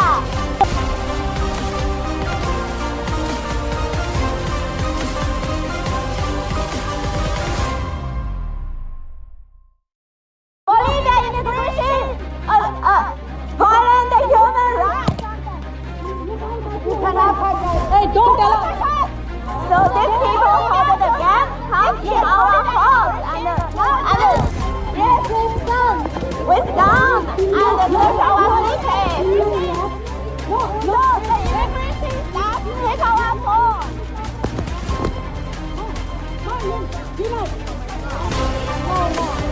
Bolivia immigration, this is Bolivia immigration. This is Bolivia immigration. They took our phone. They took our phone and they closed the gate, coming our room. There's no human rights in Bolivia. There's no human rights in Bolivia. This is what is happening right now as we talk. Just hearing it, I'm literally having tears in my eyes. I don't know how to say what is happening to our sister monks. They're struggling over there. We don't know who these people are. They're not even showing their IDs. They do not have an arrest warrant. They do not even have a police complaint. We don't know who these people are. They're harassing our monks. And this is happening in multiple locations at the same time. It is time now for all of us to reach out. This is atrocious, atrocious. As we are in the situation with us right now, we need to stop this. We do not know. They are literally being manhandled, beaten, abused, all for just serving the people there. This is going too much. We really, really, really request all of you, write in Spanish, reach out to the government of Bolivia, reach out to the embassies over there, share it on all your social media platforms. It will not work out even just a few hundred of us doing this. Need to reach out to the world. This is too important. We really, really request that every single one of you that are here with us, please kindly take a minute right now, share this, invite your friends, family, everyone. What is happening is a crime against humanity. This needs to stop. You have the power to stop it, needs to stop. Rajapalayam is asking, saying that she suggests that we send letters to the media that protect human rights. The thousands of us send these letters, and the embassies of nationals of countries concerned make. Absolutely, yes, Ma. You can send. Please take a minute. And we also request all those who are watching us live right now, please reach out to all the human rights activists, human media channels that everyone that this is very, very, very important. You're seeing, you can literally, this is the situation that is happening right now. This has to stop. This has to stop. This racism has to end. This is racist. This is Hindu-phobic, Hindu-mesic, racist elements. And they are here to stop the indigenous nations from being empowered. Please take a minute now. We want to save our Hindu monk sisters. We want to reach out to them. We do not even know what is. So these people hold the gas come in our house and yes, with gun and search our cities. No, the immigration staff take our home.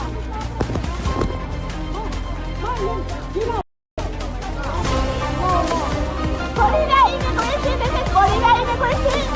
This is Bolivia immigration. They took our phone, and they hold the gas come in our room. There's no human right in Bolivia. There's no human right in Bolivia.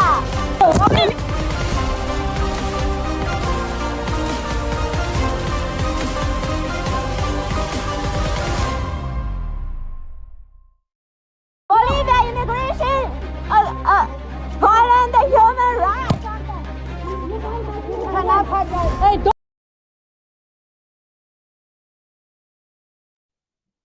This is the current situation that is happening.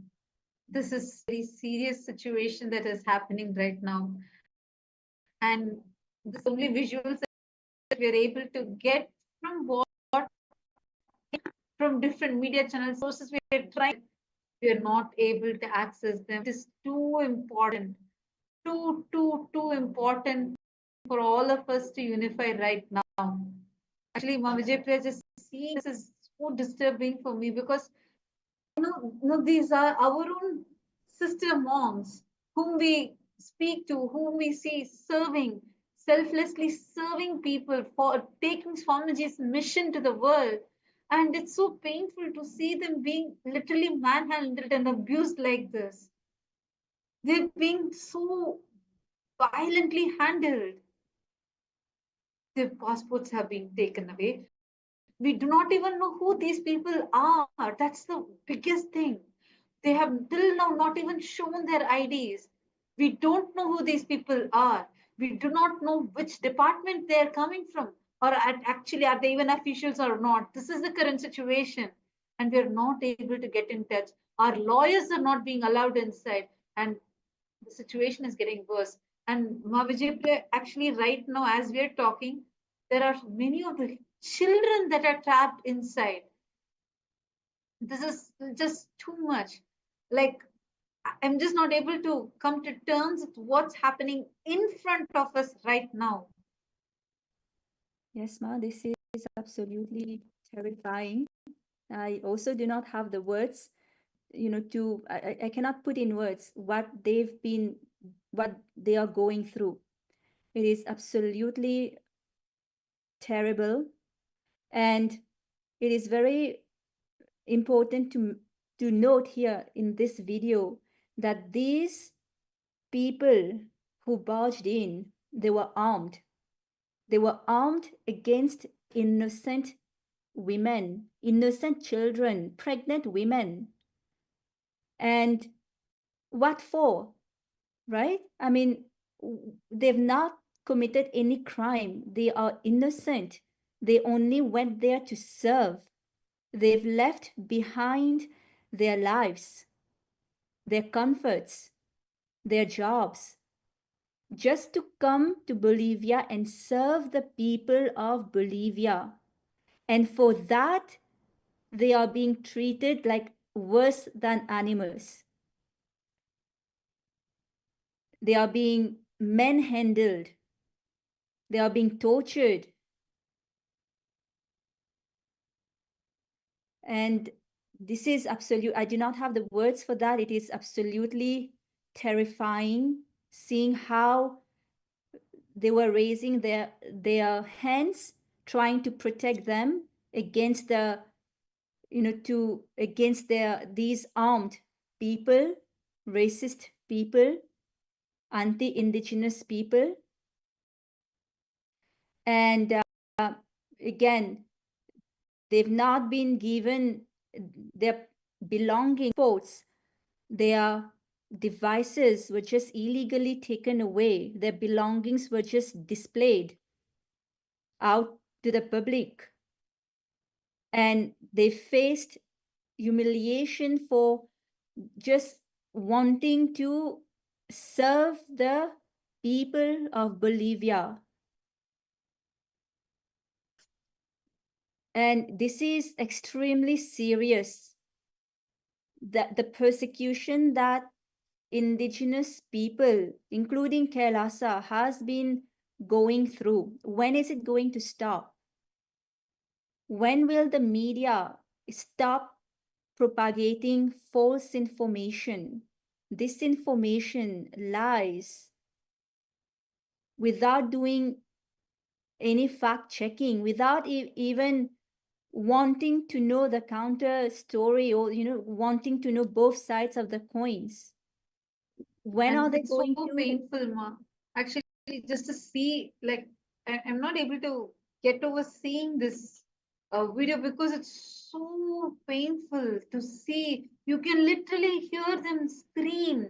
They're screaming that they're grabbing our women, manhandling them. They were having guns. You can hear these in their screams. Our monks are non-violent, absolutely non-violent. We all have taken up the war of ahimsa. This is, I'm not able to terms with this. I don't know, especially children over there. I don't know what mental state they would be in right now, given this kind of harassment, especially the pregnant lady over there. It's just too painful. And I'm going to play it again.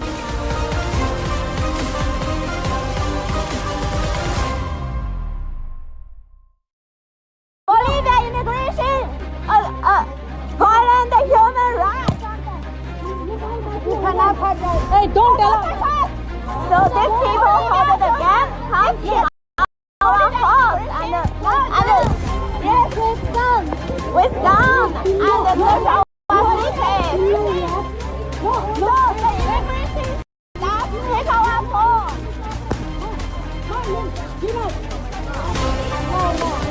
Bolivia immigration, this is Bolivia immigration. This is Bolivia immigration. They come our phone and get the gas, come in our room. There's no human right in Bolivia. There's no human right in Bolivia.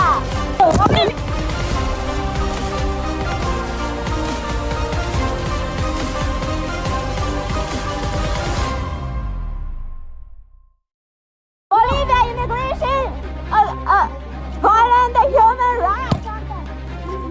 You cannot touch us. Hey, don't tell us. So these people hold the gun, come in our house and yes, with gun and push our cities. No, the immigration staff take our phone.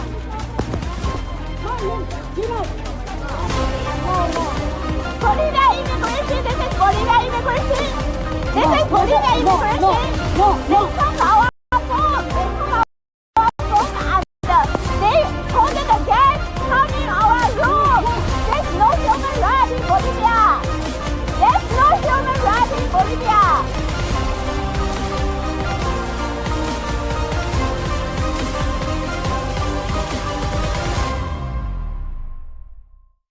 Bolivia immigration, This is just violent too human. much. We are not able to even get in touch with them. I'm like, each time I'm seeing this, I'm only getting scared as to, I don't know their condition right now. What is going on? What is happening? What how can this happen now? Can it's so blatantly happening right now. This is not even being shown anywhere. This is the situation that our monks are facing right now. They really, really, really need to be saved. I'm just not able to even cognize how can they do this? What are they doing? What is going on? This attack, it's just so violent. The attacks that they are faced with right now. You can see the phones are being grabbed. You can see that how they're literally beating them up. All of the women sannyasis, and there are women Kailasa, there are pregnant women, children. All of them are being attacked. This really, really, really needs to stop. I'm literally choking if I'm seeing this. This is what is actually happening. We request all of you, please do whatever you can and reach out. We need them back. We need to save their lives. This cannot be happening. Their lives are at stake right now. They're being denied of their passports, their phones. They're being denied of food and water. It's been so hours. We are not being able to get in touch with them. It is getting very, very, very serious. Situation is already out of control. Please, please take a minute, share this. Please share this video and please share what horrifying thing is happening right now. This has to stop. There has to be an end put to this happening right now. What are we talking about? Human rights. What are we talking about? The rights to protect people when the fundamental rights are being violated like this. We don't know where our Hindu monk brothers and sisters are. They're kidnapped. They've been missing. Until now, we are not being able to get in touch with them. The Hindu-phobic elements are attacking like anything. Oh, Hindus, understand, unless we unite right now, we cannot change this. Genocide is happening in front of the humans are being violated in front of you. You have your power just at your fingertip. Please take a minute and share. Tell this to every Hindu. Please reach out to as many people as possible. It is too important for us to reach out right now. It is very important for us to amplify our voices, voicing out the truth to all the decision makers. This has to stop. We need to put a full stop to this. It's very, very important that we work together. As I'm talking, this is not an attack that is only happening in one location. This is happening in multiple locations. You can go check out the channel right now. As we are talking to you, go channel right now in the YouTube. Go check out on the shorts. We are showing to you what is happening at the same time in Kailasa Bharat, in Kailasa Rajapalayam, in Salem. It's too horrifying. What is happening in Rajapalayam and Sethur is horrifying. What's happening in Bolivia is horrifying. It's happening. All of these are happening at the same time. We really need this to stop. We need to put a full stop to.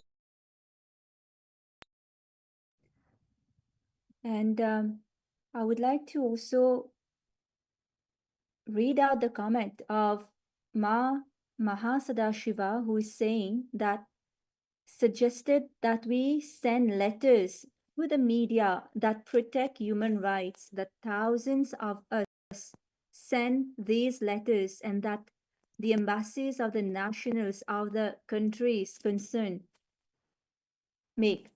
Absolutely, Mahasadashiva. See, this attack is happening. You're seeing how our nuns and monks are being manhandled, persecuted. It is only because of the incite, of the hate speech of the media, of the violence that the media is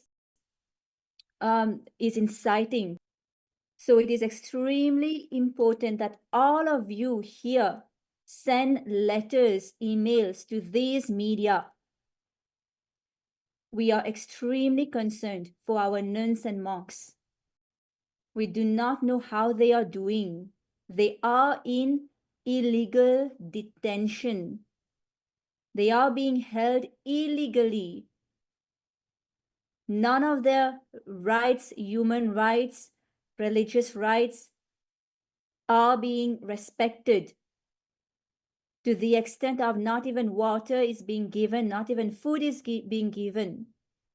So it is extremely urgent, important that all of you please draft letters, emails to these media channels. And it is very easy to do that with the help of AI.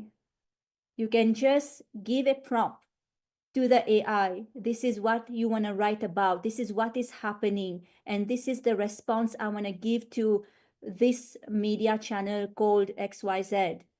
And the AI will just give you will just draft the email for you. And of course, you can customize as you want. But it is so easy now with the AI. Within minutes, you can draft various versions of emails.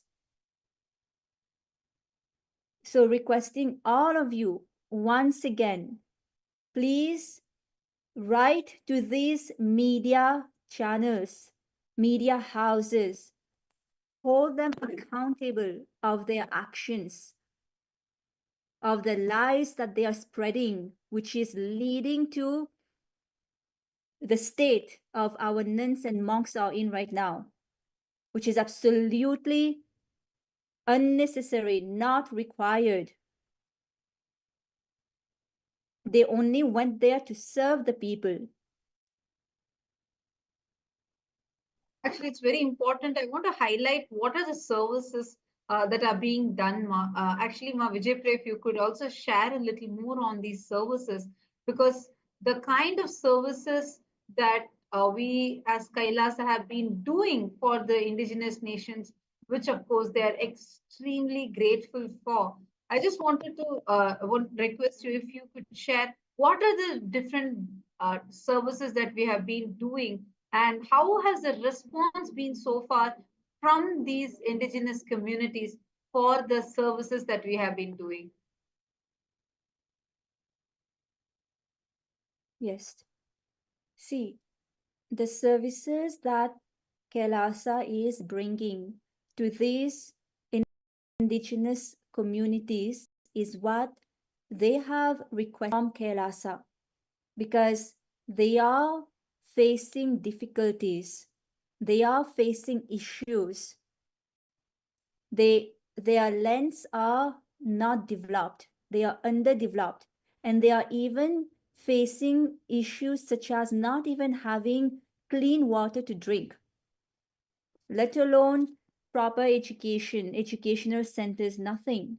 So Kailasa is here to help them develop their communities, provide free education to them, which is what we do. We've actually already given free education to more than 20 million people globally. We have the Nithyananda Hindu University, which is the largest Hindu university, completely free of cost.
these pictures, Ma Tadvapriya, how happy these kids look, these people look. They are so happy with the services of Kailasa. They are so happy doing yoga, being taught yoga and doing yoga. You can actually see the joy.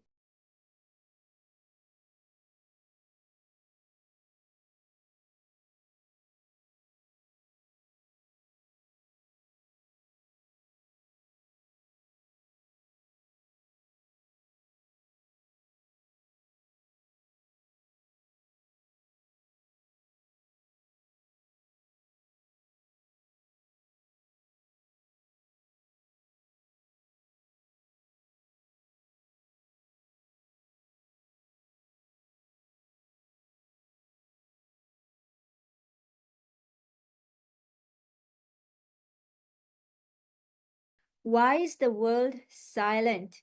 Haven't seen any other media posting all this cruel thing. The media Actually, will not go. Sorry. Actually, one thing, Ma Nithya Arunachala, I just wanted to share this. The Hinduphobic media is not going to tell you these truths. That is why it's important for us to share these. You can see here visually we are showing you the evidences we are showing you. You're asking who's behind this. There are deep state elements who are directly behind this attack. These deep state racist Hinduphobic elements who are attacking us, especially because Swamiji has created United Ancient Nation.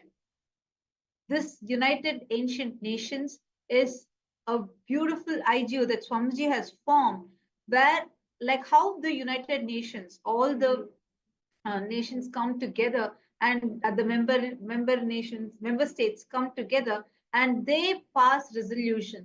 Similarly, the United Ancient Nations has been established with over 100 indigenous nations, and their voices have started being empowered. And now realizing the potential that this has, and we have historically, you have seen the way how Swamiji intensely does work, sacrificing everything of himself. He just goes on sharing, sharing, sharing, and continuously contributing to humanity. Seeing that some of these anti-indigenous, racist, terrorist mafia gang is behind this, and they are the ones, those deep state elements are the ones who are attacking us right now. Like, we do not even know who are the people who are coming. They wear a uniform and come, but they do not show you an ID. They're harassing, like I just showed you. I'm going to play that video again so all of us can see. This is the current state of our Hindu monk system. They took our phone and they told the gang, come in our room. There's no human right in Bolivia. There's no human right in Bolivia.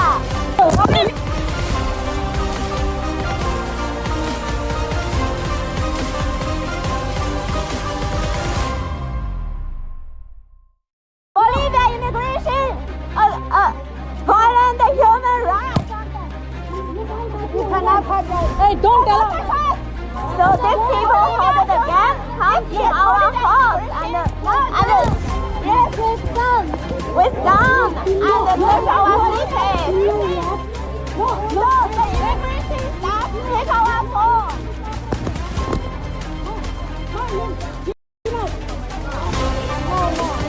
So this is Bolivia immigration. This is Bolivia immigration. They took our phone. They took our phone and they told the gang, come in our room. There's no human right in Bolivia. There's no human right in Bolivia.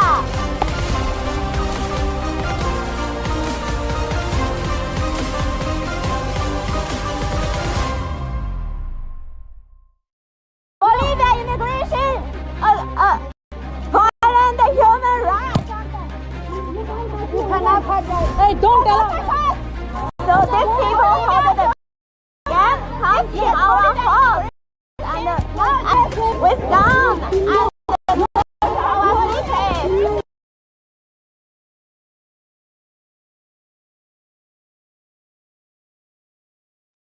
You can literally hear how they're being beaten, screaming. This is what is happening. Actually, we are trying to somehow get in contact with these people. We do not know what's going on with them. We are getting very disturbing visuals. We are constantly getting so many disturbing visuals of what's happening with our sisters over there. And one of the pregnant ladies are there, children are there. We do not know what is going on with them. We actually got a picture from one of our sisters who are there, whose hands you can very clearly see how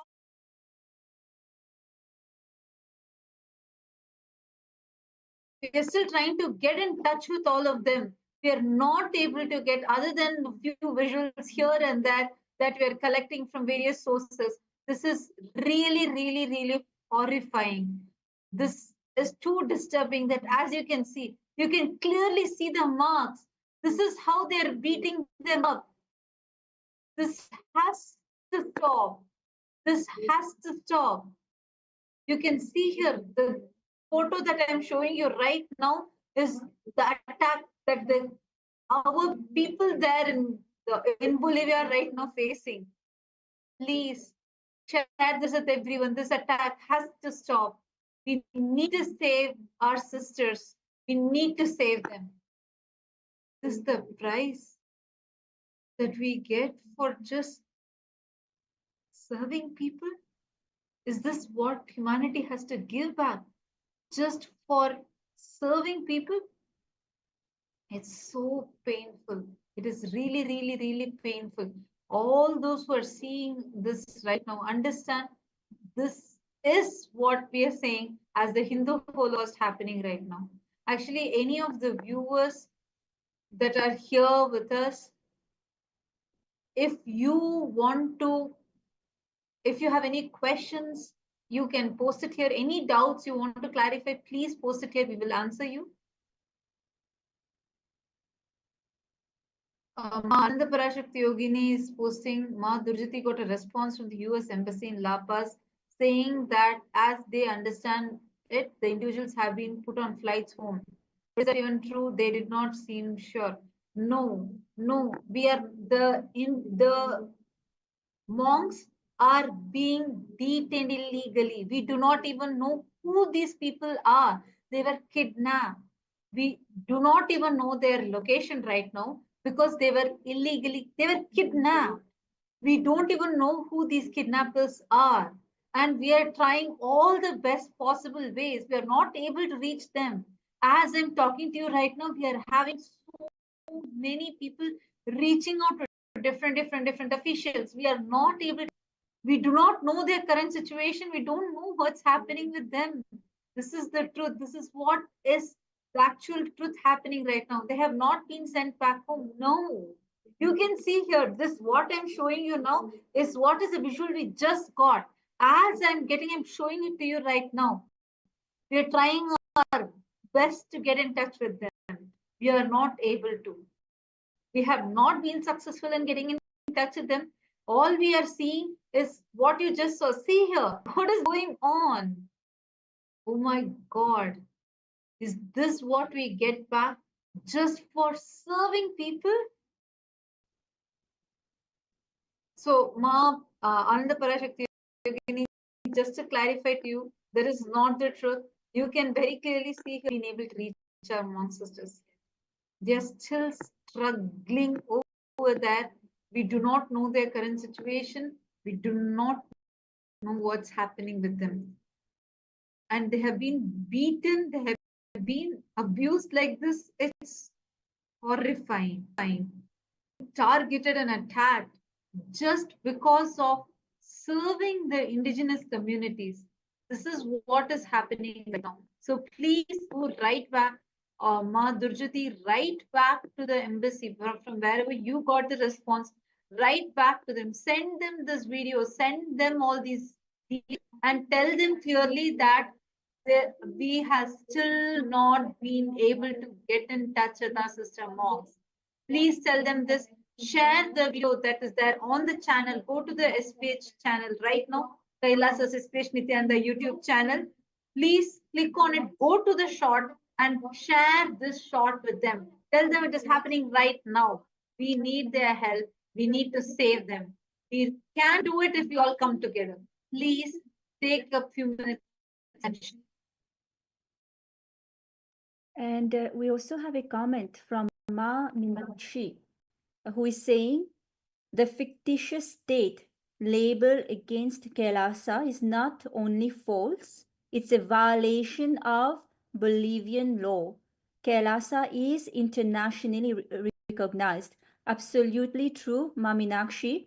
And not just a violation of the Bolivian law, but a violation of international law such as the ILO Convention 169 that Bolivia has ratified.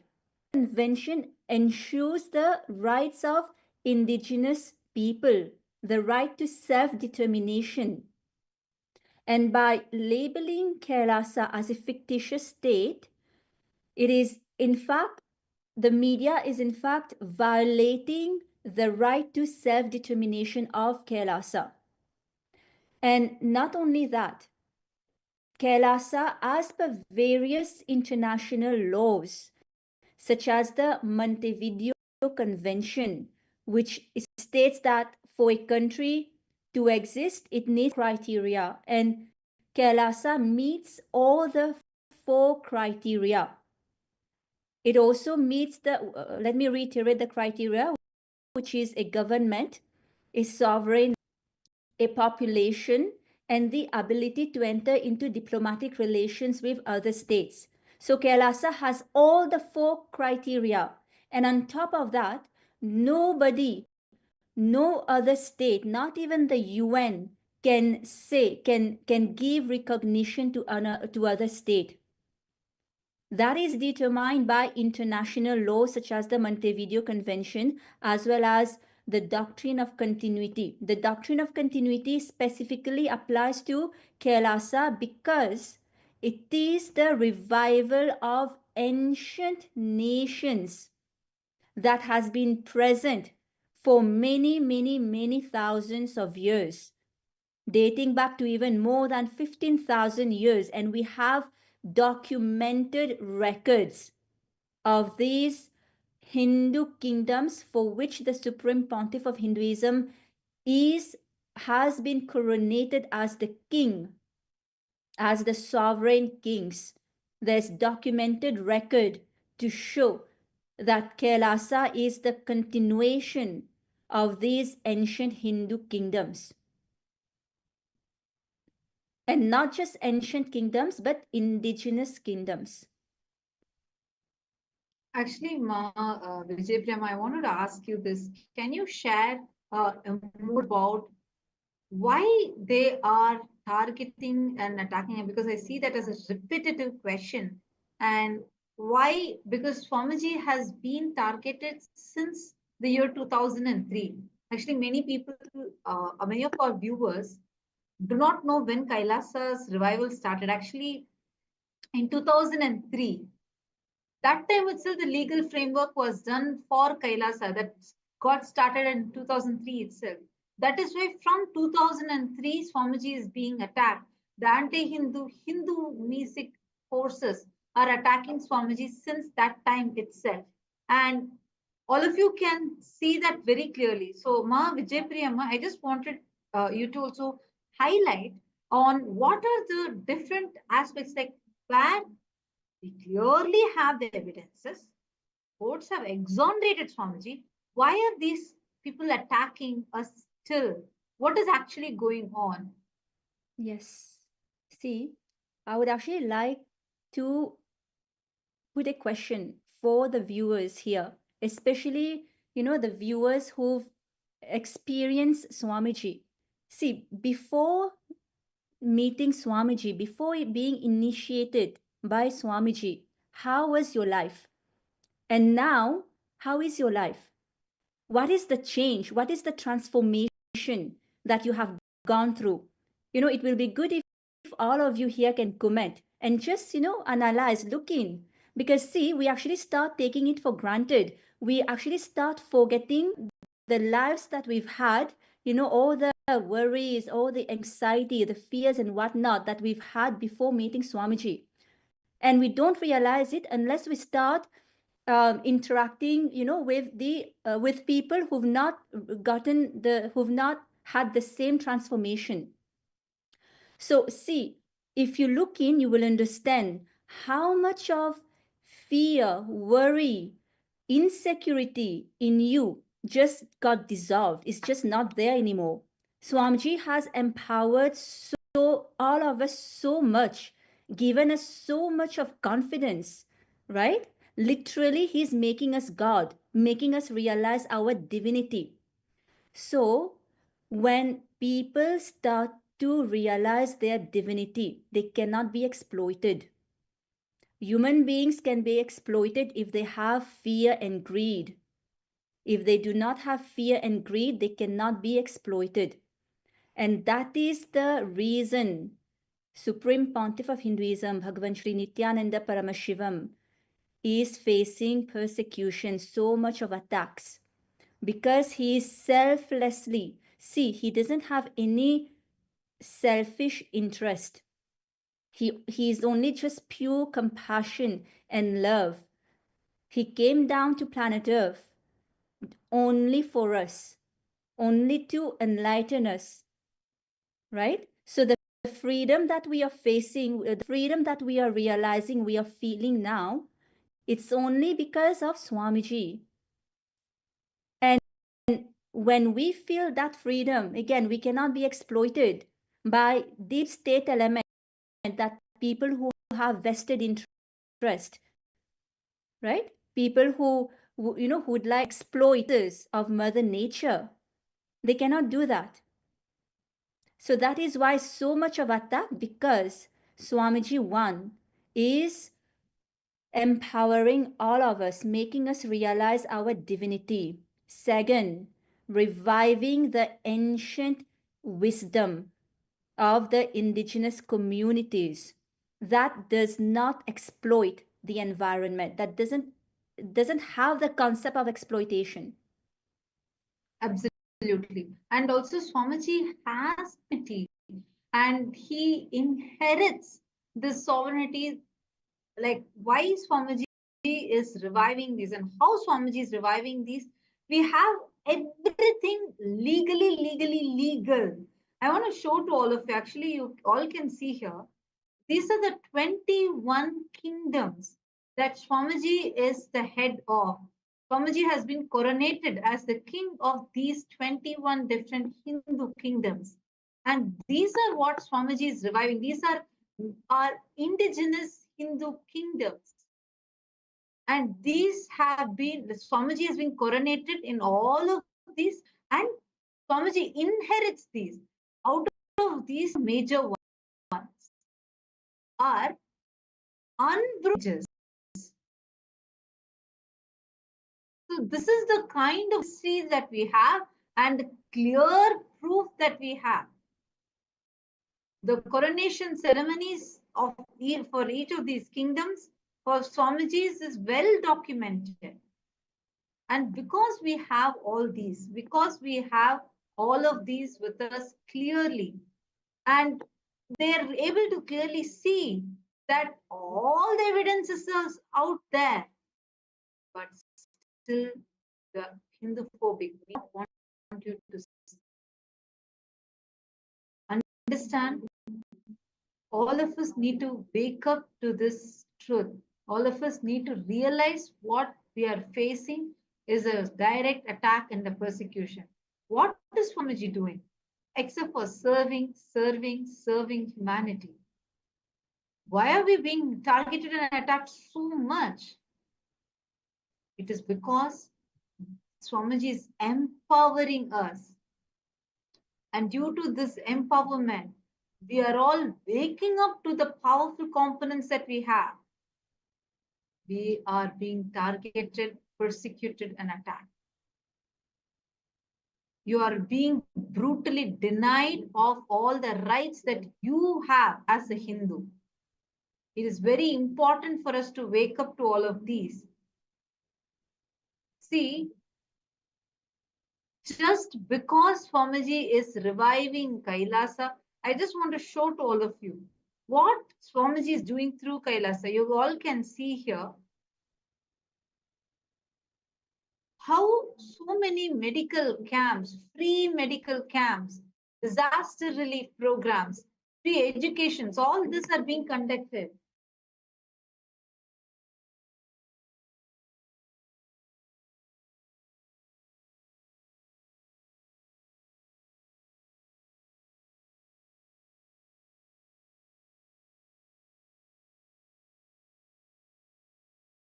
All of you can see here, right in front of us, we can see the work that Swamiji has been doing is so phenomenal.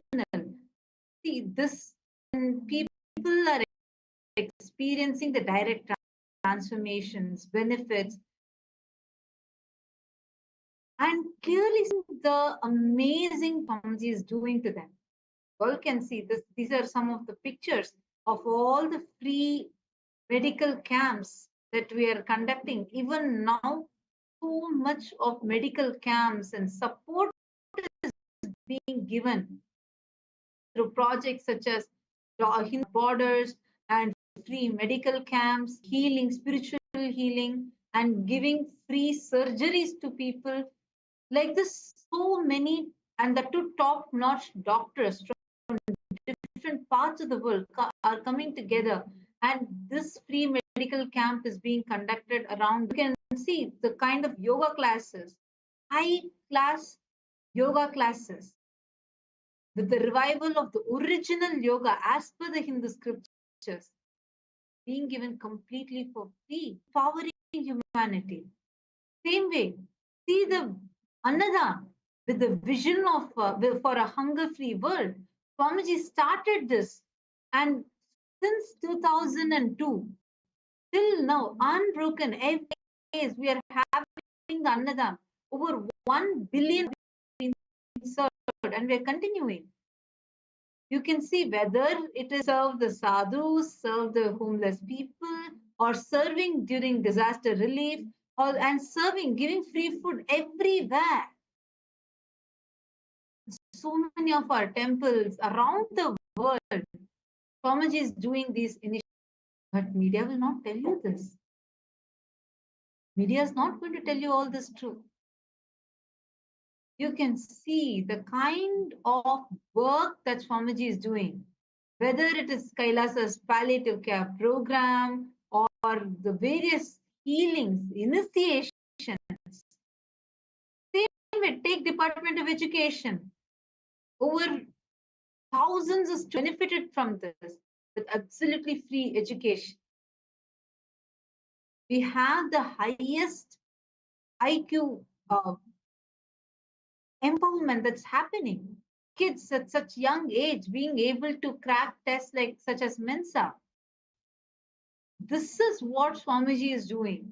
This is the kind of work that Swamiji is doing in all fields. This is why Swamiji is being targeted. Because Swamiji, he does not just talk, he walks his talk. He lives, he does the work, and through his work, Swamiji is standing up. The various services of Kailasa, whether the disaster relief programs that Swamiji is doing, where many millions have been benefited, or the animal rights and sustainability movements that Swamiji is understand Hindus.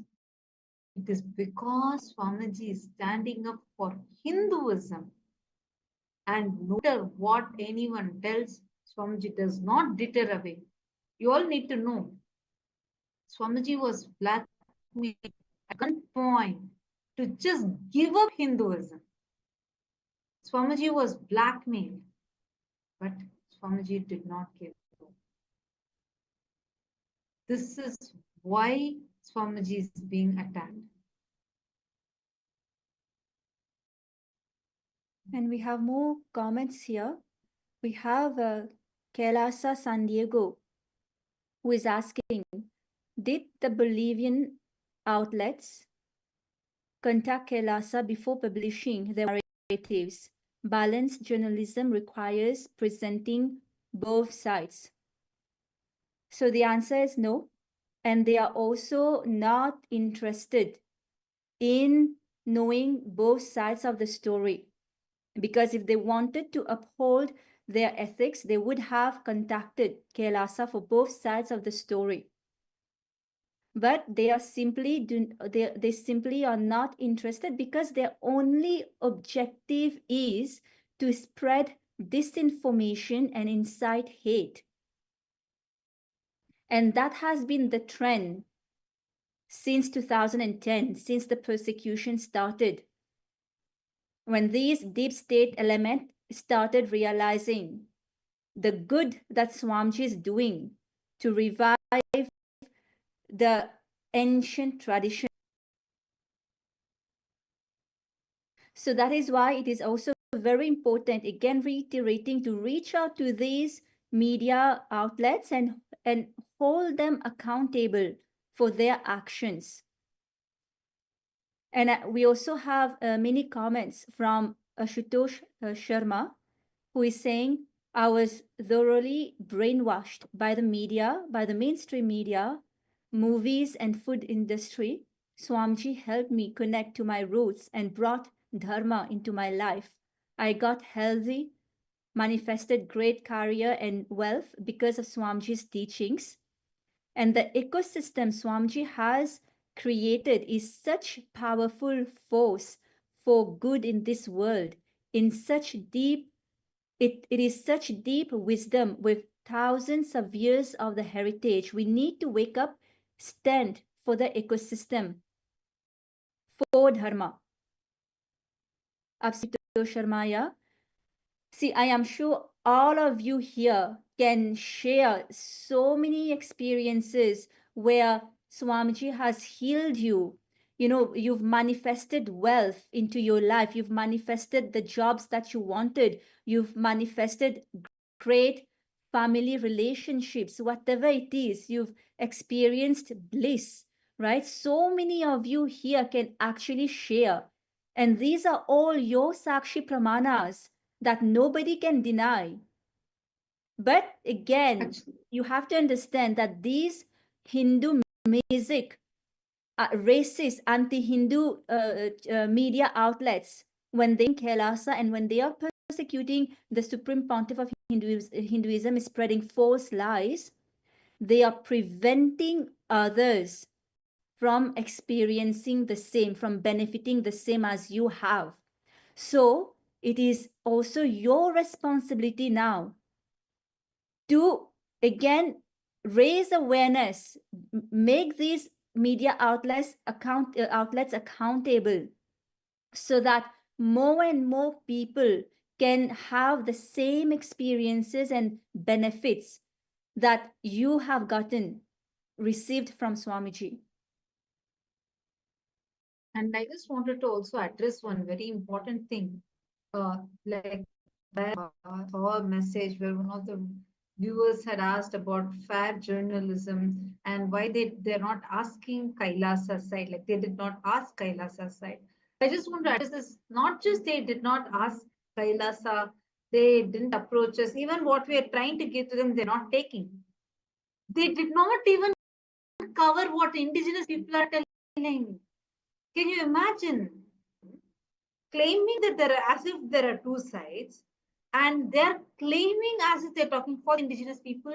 You wouldn't believe they have not even spoken to the indigenous people. And the indigenous nation presidents are all voicing out. Still, none of that is being covered.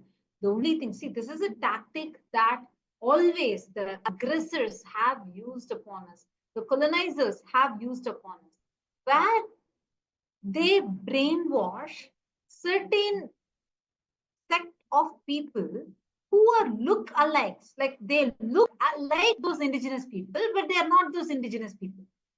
Like, for example, in this situation, they have bribed some of the Bolivian people there, some of the mercenaries that they have who look like the indigenous people but are not the indigenous people, and they sent them to attack. I want to detail out how this happened, because I want all of you to know when when they were attacking the Hindu monks. See, right now our Hindu sister monks, brother monks from multiple locations. We do not know where they are, and we are struggling to somehow get in touch with them. We have not been able to get in touch with any of them. This is the attack that right now we are facing. Now, what exactly is going on? What exactly is happening is, as we are being faced with this attack, I want to just share like how this started. When it started in multiple locations at the same time. So this is also showing, exposing how this is not any mob that tried to attack. No, this is a well-planned attack. When our brother sannyasis who are there serving the indigenous communities, they were doing the annadan. We do annadan every day. We are serving free every day. And when we are serving, like, to get more groceries and getting items for service, they had to go to a different town using a boat. So they were just trying to get into the boat.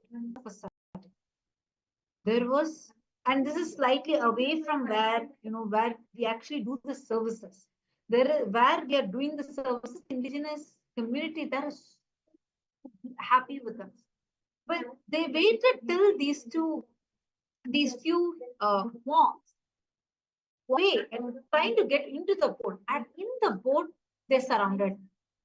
And once they surrounded them, they started confiscating their devices, started beating them up, and they denied them of water. It's scorching sun. It's in that heat, right? And they said that they're not going to let them go anywhere, and they started harassing them.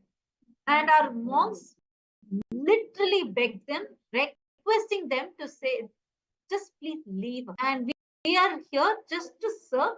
And they're first trying to understand what is going on. Who are these people? Because these people didn't belong locally. Who are these people? They didn't answer any of that. These men had guns, rifles with them.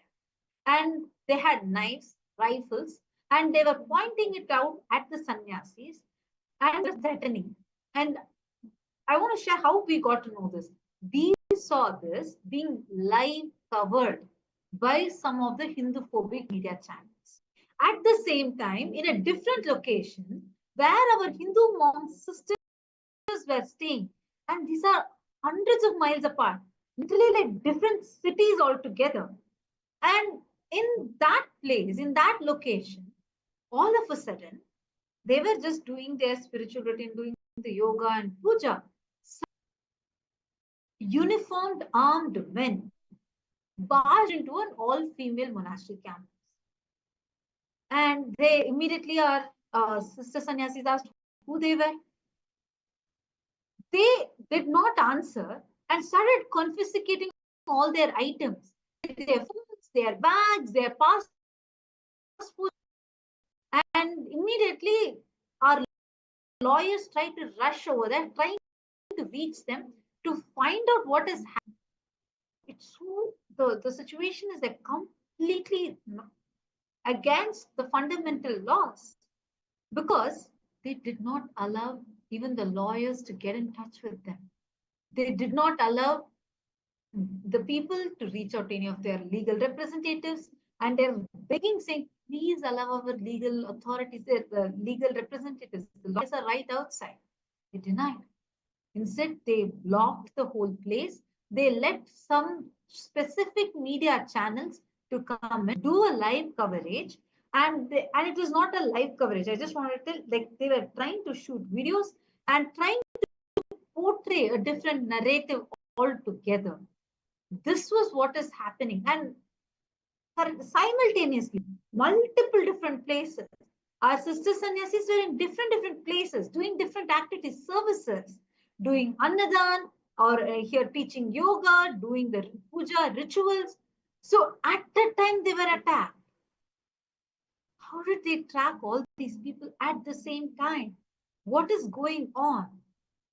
And when so, and there we also had women who were pregnant. They denied them of giving food, water. Children were there. Children are denied of food and water. And here on the other side, where our male sannyasis were there, they were made to stand for hours together, till fully throughout they were standing in the sun, and it went to such an extent where the monks started fainting and falling due to the intense heat of the sun and being denied of water. This is after that we have no news of what's happening with any of them. They are being kidnapped, and this is the situation that we are in right now. All for what? Just because they decided to go and serve humanity? This has to stop. This is the persecution that is happening right now. And this persecution has to stop. We need to put a full stop to this. This has to end. Any of you have any questions that you want to ask? And whatever you want to post from your side, we request all of you to share it here. Any questions that you have, feel free to ask. We will answer your questions. And you can post anything that you have and any suggestions that you have as well.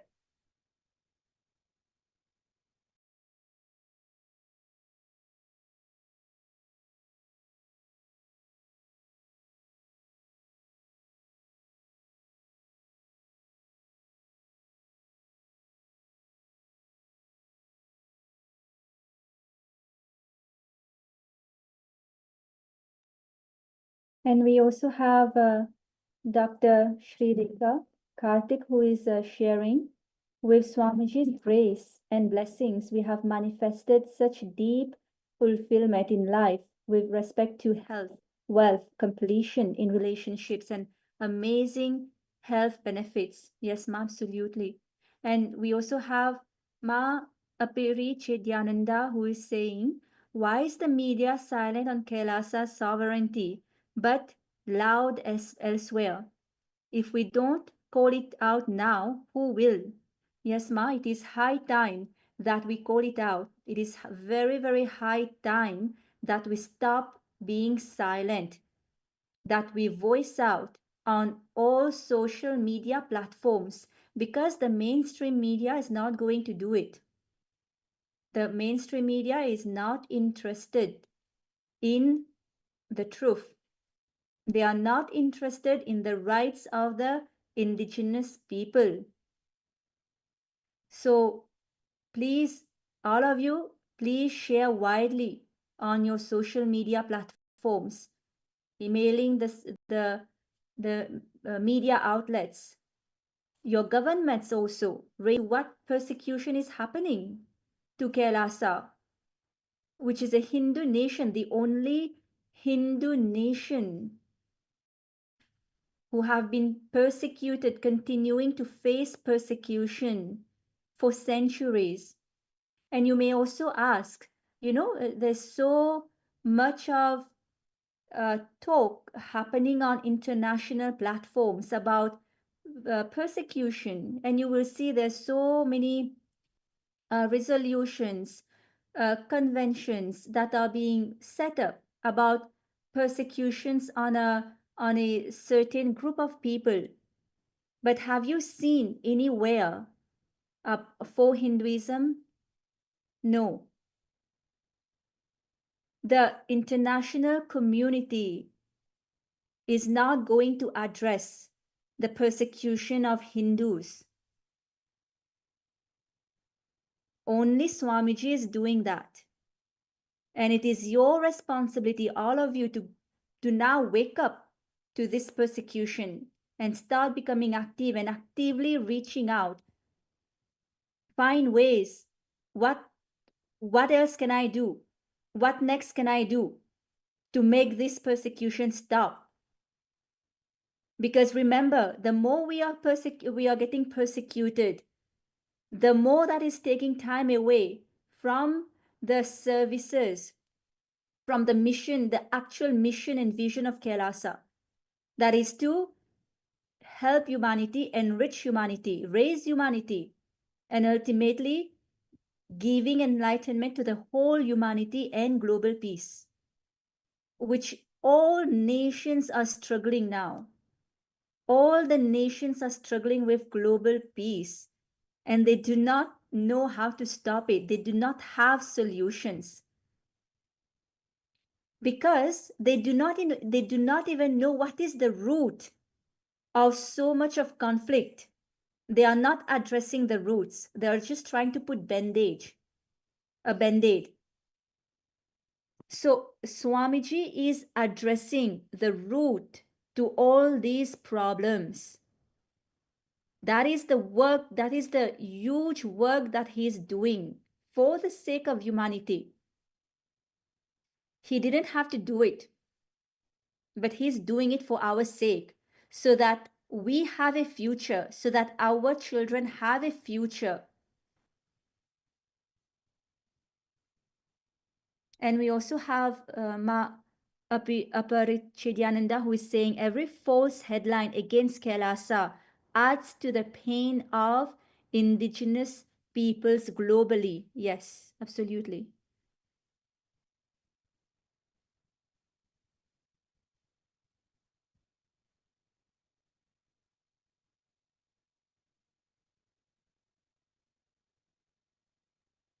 Right now, the persecution is still continuing.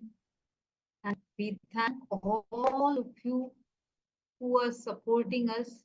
We're receiving a lot of support. We thank each and every one of you. We kindly request all of you, please share this. Make your own posts, post it everywhere.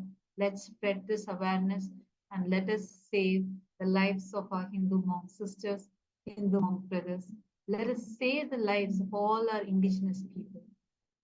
With this, we thank each and every one of you who have been supporting us, and we will be back with more live updates to all of you.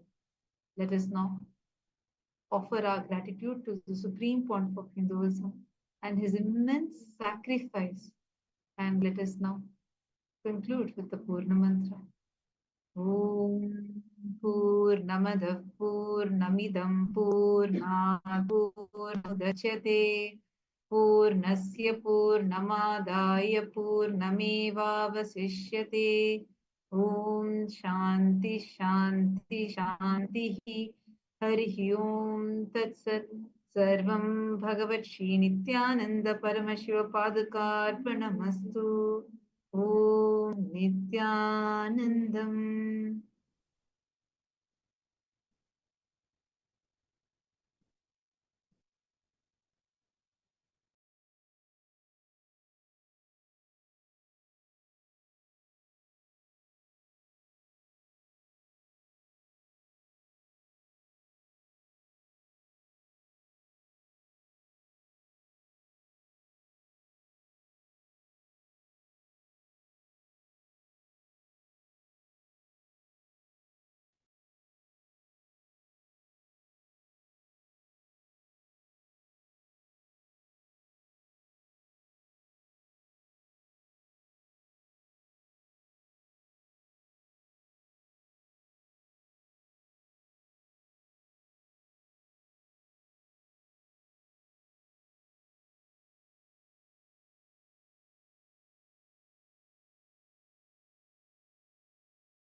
innocent women, innocent children, pregnant women. And what for? Right? I mean, they've not committed any crime. They are innocent. They only went there to serve. They've left behind their lives, their comforts, the innocent women. To get in touch with our people, and we are really concerned about their safety right now. As we are talking, the attack is still going on, and it's very unfortunate that it is happening in multiple places, and this is putting our very fundamental rights itself in question, as all our fundamental rights, the basic right of even existence, is being denied to us.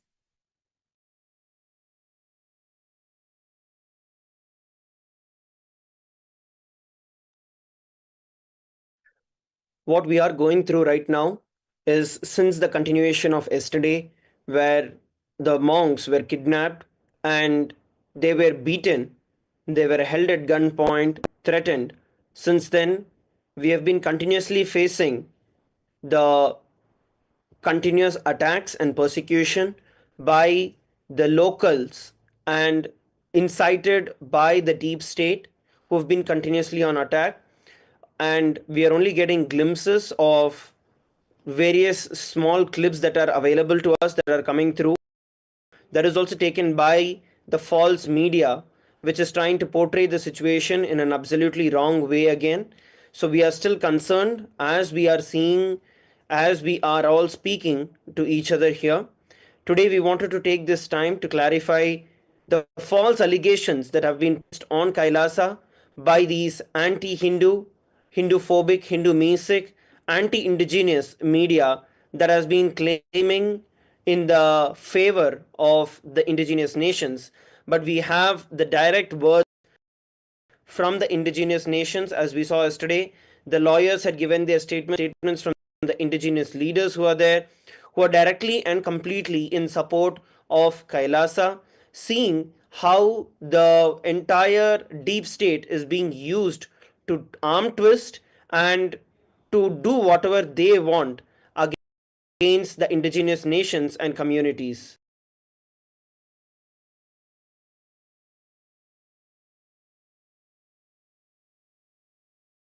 We are going to be now taking and addressing the blatant false allegations that have been levied upon us, and we are going to be clarifying the actual, what are the actual facts, and how the racist Hindu-phobic elements are twisting this. And during this time, all the live viewers that are here with us, you can post any questions that you have, anything that you're seeking clarification for. Please do take a moment and post it here. We will be able to clarify right away. You can ask any questions that you have. And unfortunately, actually, you can see right now live in our channel, the attack is multi-pronged. It's happening in several locations at the same time. It is also exposing some of the deeper elements that are there, the deep state elements that are involved into this.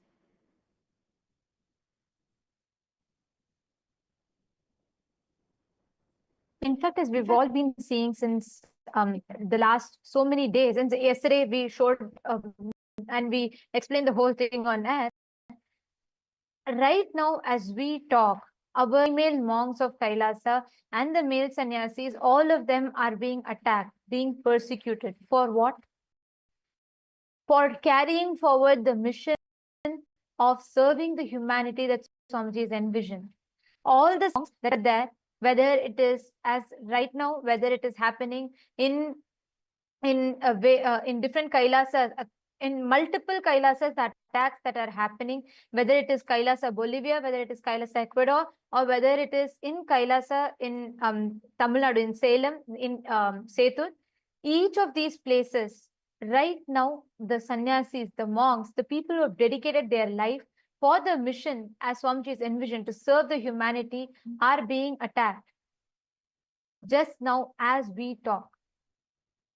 And it is important for all of us to know the facts and most importantly, to share the right information, because this recent false narratives and all these malicious propaganda are being engineered by anti-indigenous, Hindu music, Hindu phobic, deep state elements.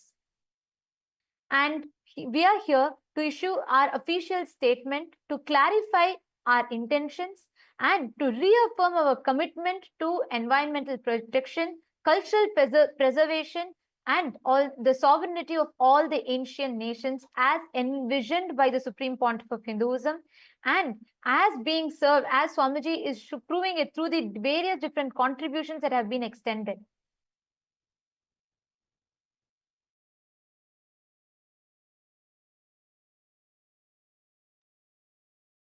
And so many of these anti-Hindu, Hindu music, racist media, anti-indigenous media, and I'm going to read out the names of all these media. We have Ana Bolivia, Awasca, El Mundo, Ahora El Pueblo, Opinion, Tinformas, Observatorio de Derechos de los Pueblos Indígenas, El Deber, ABC, Vision 360, Noticias, Infobic. So all these media are repeatedly referring to KAILASA as a fictitious state, imaginary state, or fake nation.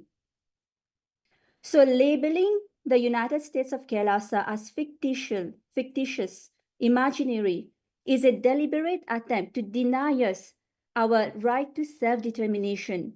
And this right is enshrined in international law, including the United Nations Declaration on the Rights of Indigenous People, the UN. And by dismissing our existence, these elements, these racist Hindu music, Hindu-phobic elements seek to erase our identity as a sovereign entity, which is dedicated to Sanatan Hindu civilization, revival of the ancient nations. They are trying to suppress our efforts to unite indigenous communities and protect our shared heritage by denying us our fundamental right to exist, thrive, and contribute to the global community. And these Hindu music, racist media are also saying that KAILASA is not a recognized state by any other actor in the international community. So, see, the fact is, the United Nations, for example, is neither a state or a government, and it therefore does not possess any authority to recognize either a state or a government. And as an as an organization of independent states, it can only admit a new state to its membership or accept the credentials of that state, but it does not have the authority to recognize a state. That is decided by various international laws that these member states of the United Nations have ratified. For example, the Montevideo Convention. And as per the Montevideo Convention, KAILASA satisfy all the requirements of this convention. For example, KAILASA has a government. We do have multiple sovereign lands and we do have the ability to enter into diplomatic relations with other countries. We've already entered into diplomatic relations with many other countries and nations. And KAILASA is an ancient nation. It is the revival of ancient indigenous Hindu nations that are sovereign nations. And as per the doctrine of continuity, which is an international law, and as per that doctrine, KAILASA is recognized as an ancient state. So what the Hindu music, racist media are saying about KAILASA, delegitimizing KAILASA, is absolutely false and not rooted on international laws or facts. I would like to add in over here. And the very fundamental rights that have been given to the Supreme Pontiff of Hinduism is derived from the lineage and the heritage that the Supreme Pontiff of Hinduism has inherited. As the head, as the emperor, as the sovereign of 21 ancient kingdoms, the Supreme Pontiff of Hinduism derives the rights, derives the powers to continue to uphold the tradition that is there. And as a sovereign, Kailasa has its very rights to self determination, which is quoted in the international laws. And we would like to once again tell very clearly that some of these false anti Hindu, Hindu Misic, racist media such as El Mundo, Ahura El Pueblo, Tinformas, Opinion, ABC, and Eldeber are trying to say that the Ministry of Foreign Affairs is trying to claim that Kailasa does not have any diplomatic relations with them. We'd like to very clearly state over here is that we never even claimed that Kailasa has established diplomatic relations with Bolivia. So we have never even told that. But at the same time, step further and try to say that Kailasa has not established international relations with anybody, which in itself is a lie. They do not have the rights to go ahead and try to discredit the international relations that Kailasa has with several nations around the world, and trying to put if they are the ones that they are bringing out light and justice to the entire world, which is in fact a complete fake, fabricated lie that is being spread continuously through their anti-Hindu, Hindu Misic, and racist media channels which are there.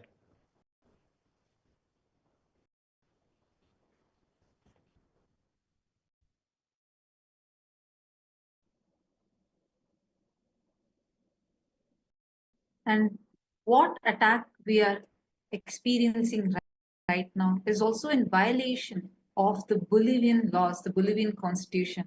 For example, the Article 4 in Bolivian constitution guarantees freedom of religion and spiritual beliefs in accordance with the worldviews. And Article 21, the third clause, enshrines the right to freedom of thought, spirituality, religion, and worship. And Article 30 declares again, specifically protects the indigenous people's cultural identity, religious beliefs, spiritualities, practices, and customs. It also guarantees the indigenous people the right to cultural identity, religious belief, and spiritualities, practices, and customs, and their own worldview. Article 30 also protects the indigenous intellectual property of their knowledge, sciences, and learning. Article 98 of the Bolivian Constitution affirms that the state assumes the cultural diversity as the essential basis of the plurinational state. And what attack we are experiencing right now is in violation of all these fundamental rights that are enshrined in the very Constitution itself. So this, what we are experiencing is what the anti-Hindu, Hindu-phobic, Hindu Misic, anti-indigenous elements attack us with.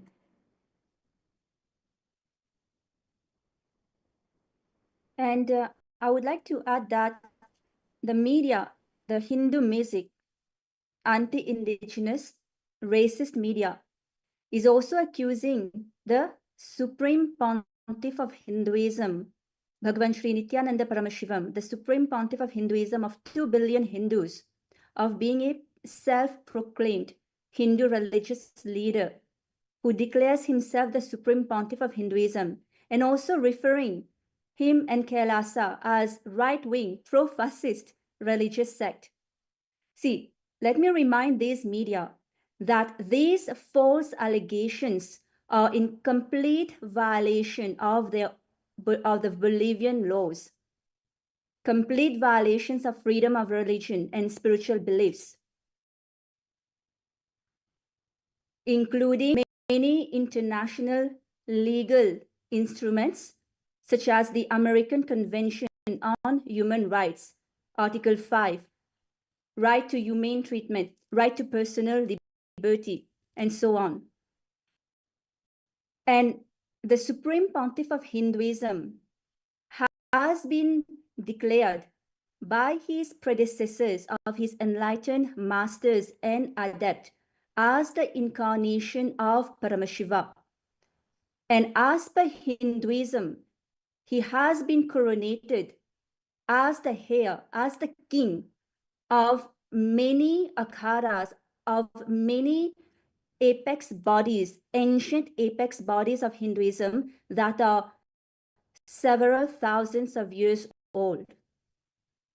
So these music media and these racist media are not doing any fact checking. They are not even versed, aware of anything related to Hinduism, and just inciting hate through these allegations, through this false speech on Kailasa, on the Supreme Pontiff of Hinduism.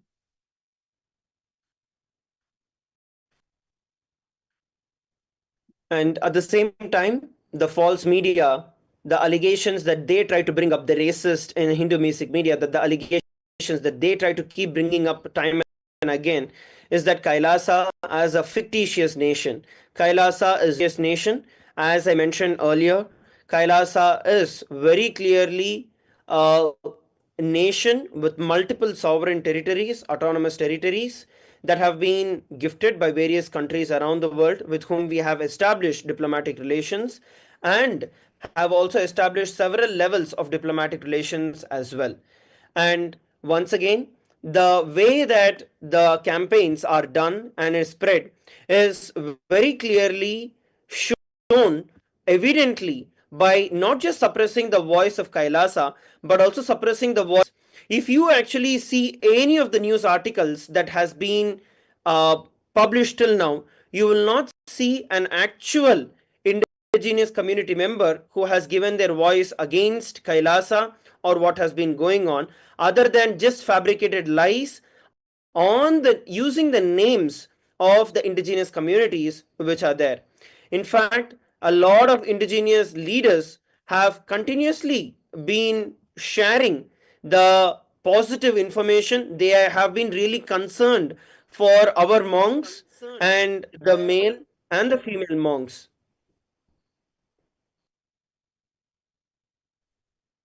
And in fact, I'd also like to add here an important point that the Supreme Pontiff of Hinduism, Bhagwan Nithyananda Paramashivam, Swamiji, has has been coronated by various different Hindu ancient indigenous kingdoms. And Swamiji is the current pontiff, the ruler, emperor of 21 such ancient Hindus indigenous kingdoms. And over 25 lakh religious leaders who selected and elected 1,000 pontiffs, the Hindu leaders of these ancient indigenous kingdoms, and this 1,000 pontiffs coronated the Supreme Pontiff of Hinduism. So the Supreme Pontiff of Hinduism is formally selected and declared and coronated as the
ராஜபாளையத்திலேருந்து பேசுகிறோம்.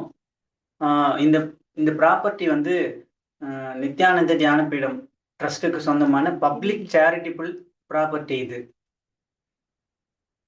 Public charitable ட்ரஸ்டுக்கு சம்பந்தமான நித்யானந்த தியான பீடத்துக்கு சொந்தமான இடம். இது வந்து gift.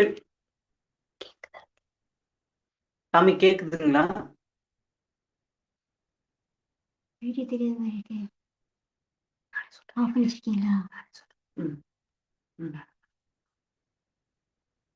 இப்பதான் பேசுங்க பேசுங்க.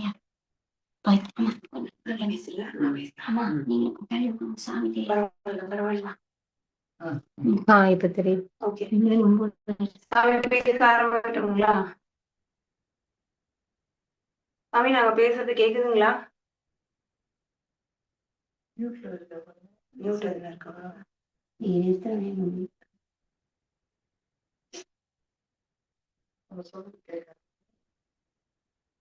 Yeah, to be here on Zoom also. நீங்க டெஸ்ட் பண்ணுங்க, நாங்க பேசுறது கேக்குதா?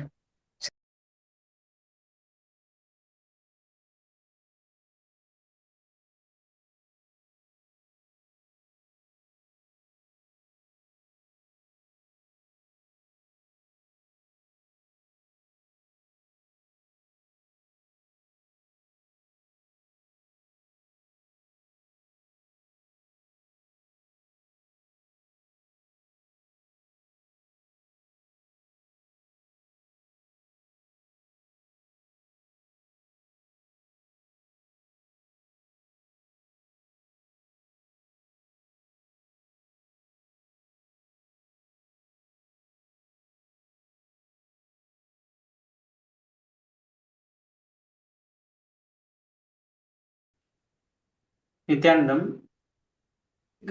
நாங்க கைலாச ராஜபாளையத்துல இருந்து பேசுறோம். இப்ப பாத்தீங்கன்னா இங்க இருக்கிற ப்ராப்பர்ட்டி நம்மளுக்கு பப்ளிக் நித்யானந்த பப்ளிக் சேரிட்டி எழுதி கொடுத்தாரு. 2007ல இருந்து நம்ம இன்னைக்கு வரைக்கும் ப்ராப்பர்ட்டி டாக்ஸ்ல இருந்து ஈபி பட்டா எல்லாமே நம்ம பேர்ல இருக்குது. ஆனா அவங்க தொடர்ந்து ஒரு குண்டாசை கொண்டு வந்து 2007ல இருந்து அட்டாக் பண்ணிட்டு இருக்காங்க.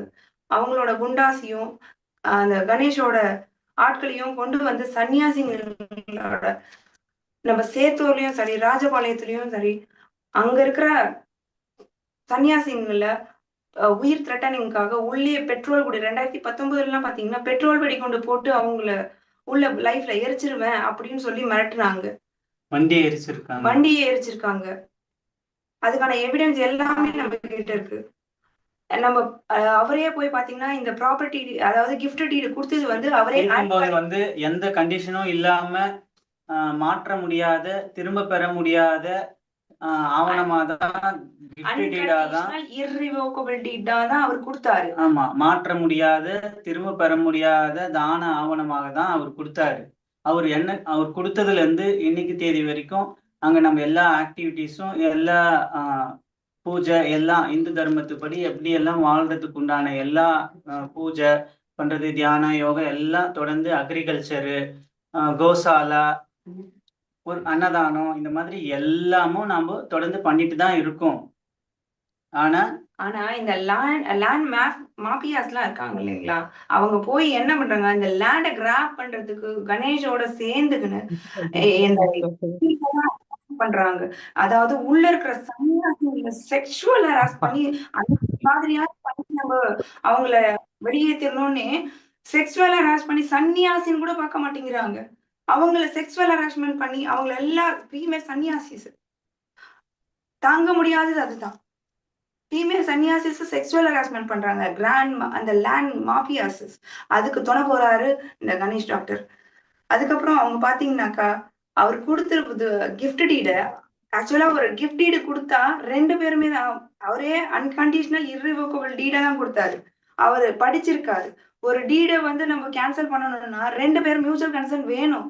அவர் என்ன பண்றாரு, அவரோட இன்ஃபுளுயன்ஸை யூஸ் பண்ணி போய் ரெஜிஸ்ட்ரேஷன் ஆஃபீஸ்ல கேன்சல் பண்ணிருக்காரு. த்ரூ த கோர்ட் மூலமா தான் அவர் பண்ணமே தவிர அவரே தனித்து போய் இன்ஃபுளுயன்ஸ் யூஸ் பண்ணி கேன்சல் பண்ணி வச்சிருக்காரு. அதை எடுத்துட்டு வந்து இன்னைக்கு ஏன் சொத்துன்னு சொல்லிடுறாரு. எப்ப பப்ளிக் சேரிட்டபிள் ட்ரஸ்ட் கொடுத்துட்டாரோ அது வந்து இண்டிவிஜுவல் ப்ராப்பர்ட்டி கிடையாது. It is a public charitable trust. இங்க வந்து ஒரு அன்னதானமோ அன்னதான ஆள் கட்டியிருக்கோம், டெம்பிள் பில்ட் பண்ணியிருக்கோம், அண்ட் சாமிஜி எல்லாத்தையும் உருவாக்கி இங்க மக்களுக்காக, பொதுமக்கள் பயன்பாட்டுக்காக உருவாக்கி கொண்டு வந்திருக்குது. அதை வந்து இன்னைக்கு ஏன் சொத்துன்னு சொல்லி இல்லீகலா தான் ட்ரை பண்ணிட்டு இருக்காரு. அது குண்டாஸ் அனுப்பி தான் பண்ணிட்டு இருக்காரு. அவரால் லீகலா இந்த இடத்தை எடுக்க முடியாததுனால இல்லீகலா எல்லா வகையிலயும் குண்டாசுங்களை அனுப்பிச்சு கொலை மிரட்டல் வர்றது, சன்னியாசிகளை மானபங்கப்படுத்துறது, கையை பிடிச்சி இழுக்கிறது, இந்த மாதிரி தொடர்ந்து நடத்திட்டே இருக்காரு. 2024ல இத்தனை அட்டாக்ஸ் நடக்குதுன்னு நாங்க போய் போலீஸ் கிட்ட கம்ப்ளைண்ட் கொடுத்து எல்லா இடத்துலயும் கொடுத்துருக்கோம். டிஎஸ்பி முதல் கொண்டு எஸ்பி, கலெக்டர் எல்லாருக்கும் கொடுத்துருக்கோம். யார்கிட்ட இருந்து இன்வெஸ்டிகேஷன் நமக்கு சின்ன ஒரு ஆனா அதுக்கு பதில் என்ன பண்ணிருக்காங்கன்னா, ஒரு சன்னியாசிஸ் போய் கத்தி வச்சு உன்னை கொன்னுடுவேன் மிரட்டிட்டேன், அவங்க மேல எஃப்ஐஆர்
என் 2 குழந்தைங்களை காப்பாத்துங்க மக்களே.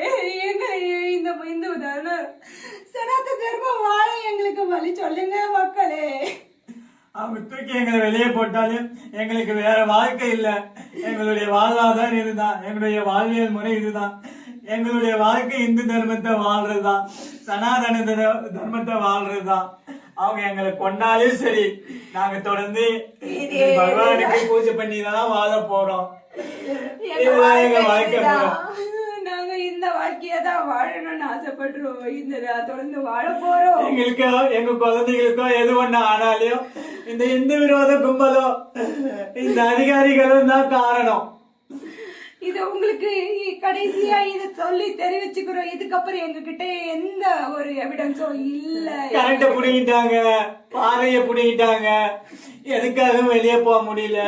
டோர்ல வச்சு இப்ப லாக் பண்ணிட்டு வர இரு, உங்களை என்ன பண்ற பாருன்னு சொல்லி கதவை லாக் பண்ணிட்டு போயிருக்காங்க. வந்தா என்ன நடக்கும்னு தெரியல. இந்த வீடியோ மூலமா தான் உங்களுக்கு தெரிவிச்சுக்கிறோம். எங்களுக்கு எது ஆனாலும் சரி, எங்க குழந்தைக்கு எது ஆனாலும் சரி, அந்த இந்து விரோத கும்பலோ அந்த அதிகாரிகளும் தான் காரணமா.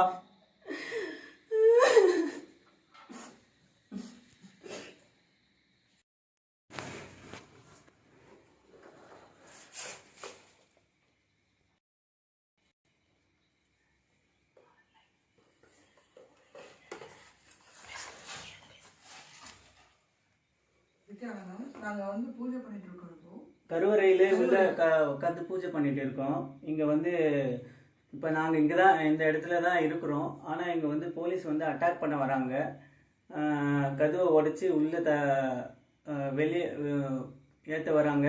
எங்களோட உயிரே போனாலும் சரி, நாங்க இந்த பூஜையை நிறுத்த மாட்டோம். நாங்க தொடர்ந்து பூஜை பண்ணிட்டே தான் இருப்போம். பூஜை பண்ணிட்டு இருக்கோம். எங்களுடைய லைஃபே வந்து சன்னியாச லைஃப். எங்களுக்கு தேவை இந்த பூஜை தான், சுவாமி தான். நாங்கள் பூஜை பண்ணிட்டு இருக்கோம். போலீஸ் வந்து அட்டாக் பண்ணிட்டு ரெடியா இருக்காங்க. கதவை வெளிப்பக்கம் லாக் பண்ணிட்டு போயிருக்காங்க. பவர் கட் பண்ணிட்டாங்க. எங்க லைஃப் ஸ்டைல சன்னியாச வாழ்க்கை. நாங்கள் தொடர்ந்து பூஜை பண்ணுறது எங்களோட வாழ்க்கை. இது எங்களோட உரிமையும் கூட. ஆனால் அவங்க வந்து இருக்கக்கூடாதுன்னு வந்து கதவை தட்டி பூஜை போடலன்னு போகிறாங்க. குண்டாஸ் வந்து வெளியே கதவை லாக் பண்ணிட்டு போயிருக்காங்க. கரண்ட்டையும் கட் பண்ணிட்டாங்க. இப்போ எங்களுக்கு வந்து எமர்ஜென்சி சூழ்நிலை வந்து ஒரு இந்துஸை வந்து ஒரு தனிப்பட்ட முறையில் பூஜை பண்ணுறதுக்கு கூட வழி இல்லாமல் வந்து கதவை வந்து லாக் பண்ணிட்டு நாங்கள் போய் இப்போ வந்து போலீஸை கூப்பிட்டு வந்து உங்களை வந்து அரெஸ்ட் பண்ணுறோன்னு சொல்லிட்டு போயிருக்கிறாங்க. இப்போ சுச்சுவேஷன் ரொம்ப வந்து மோசமாக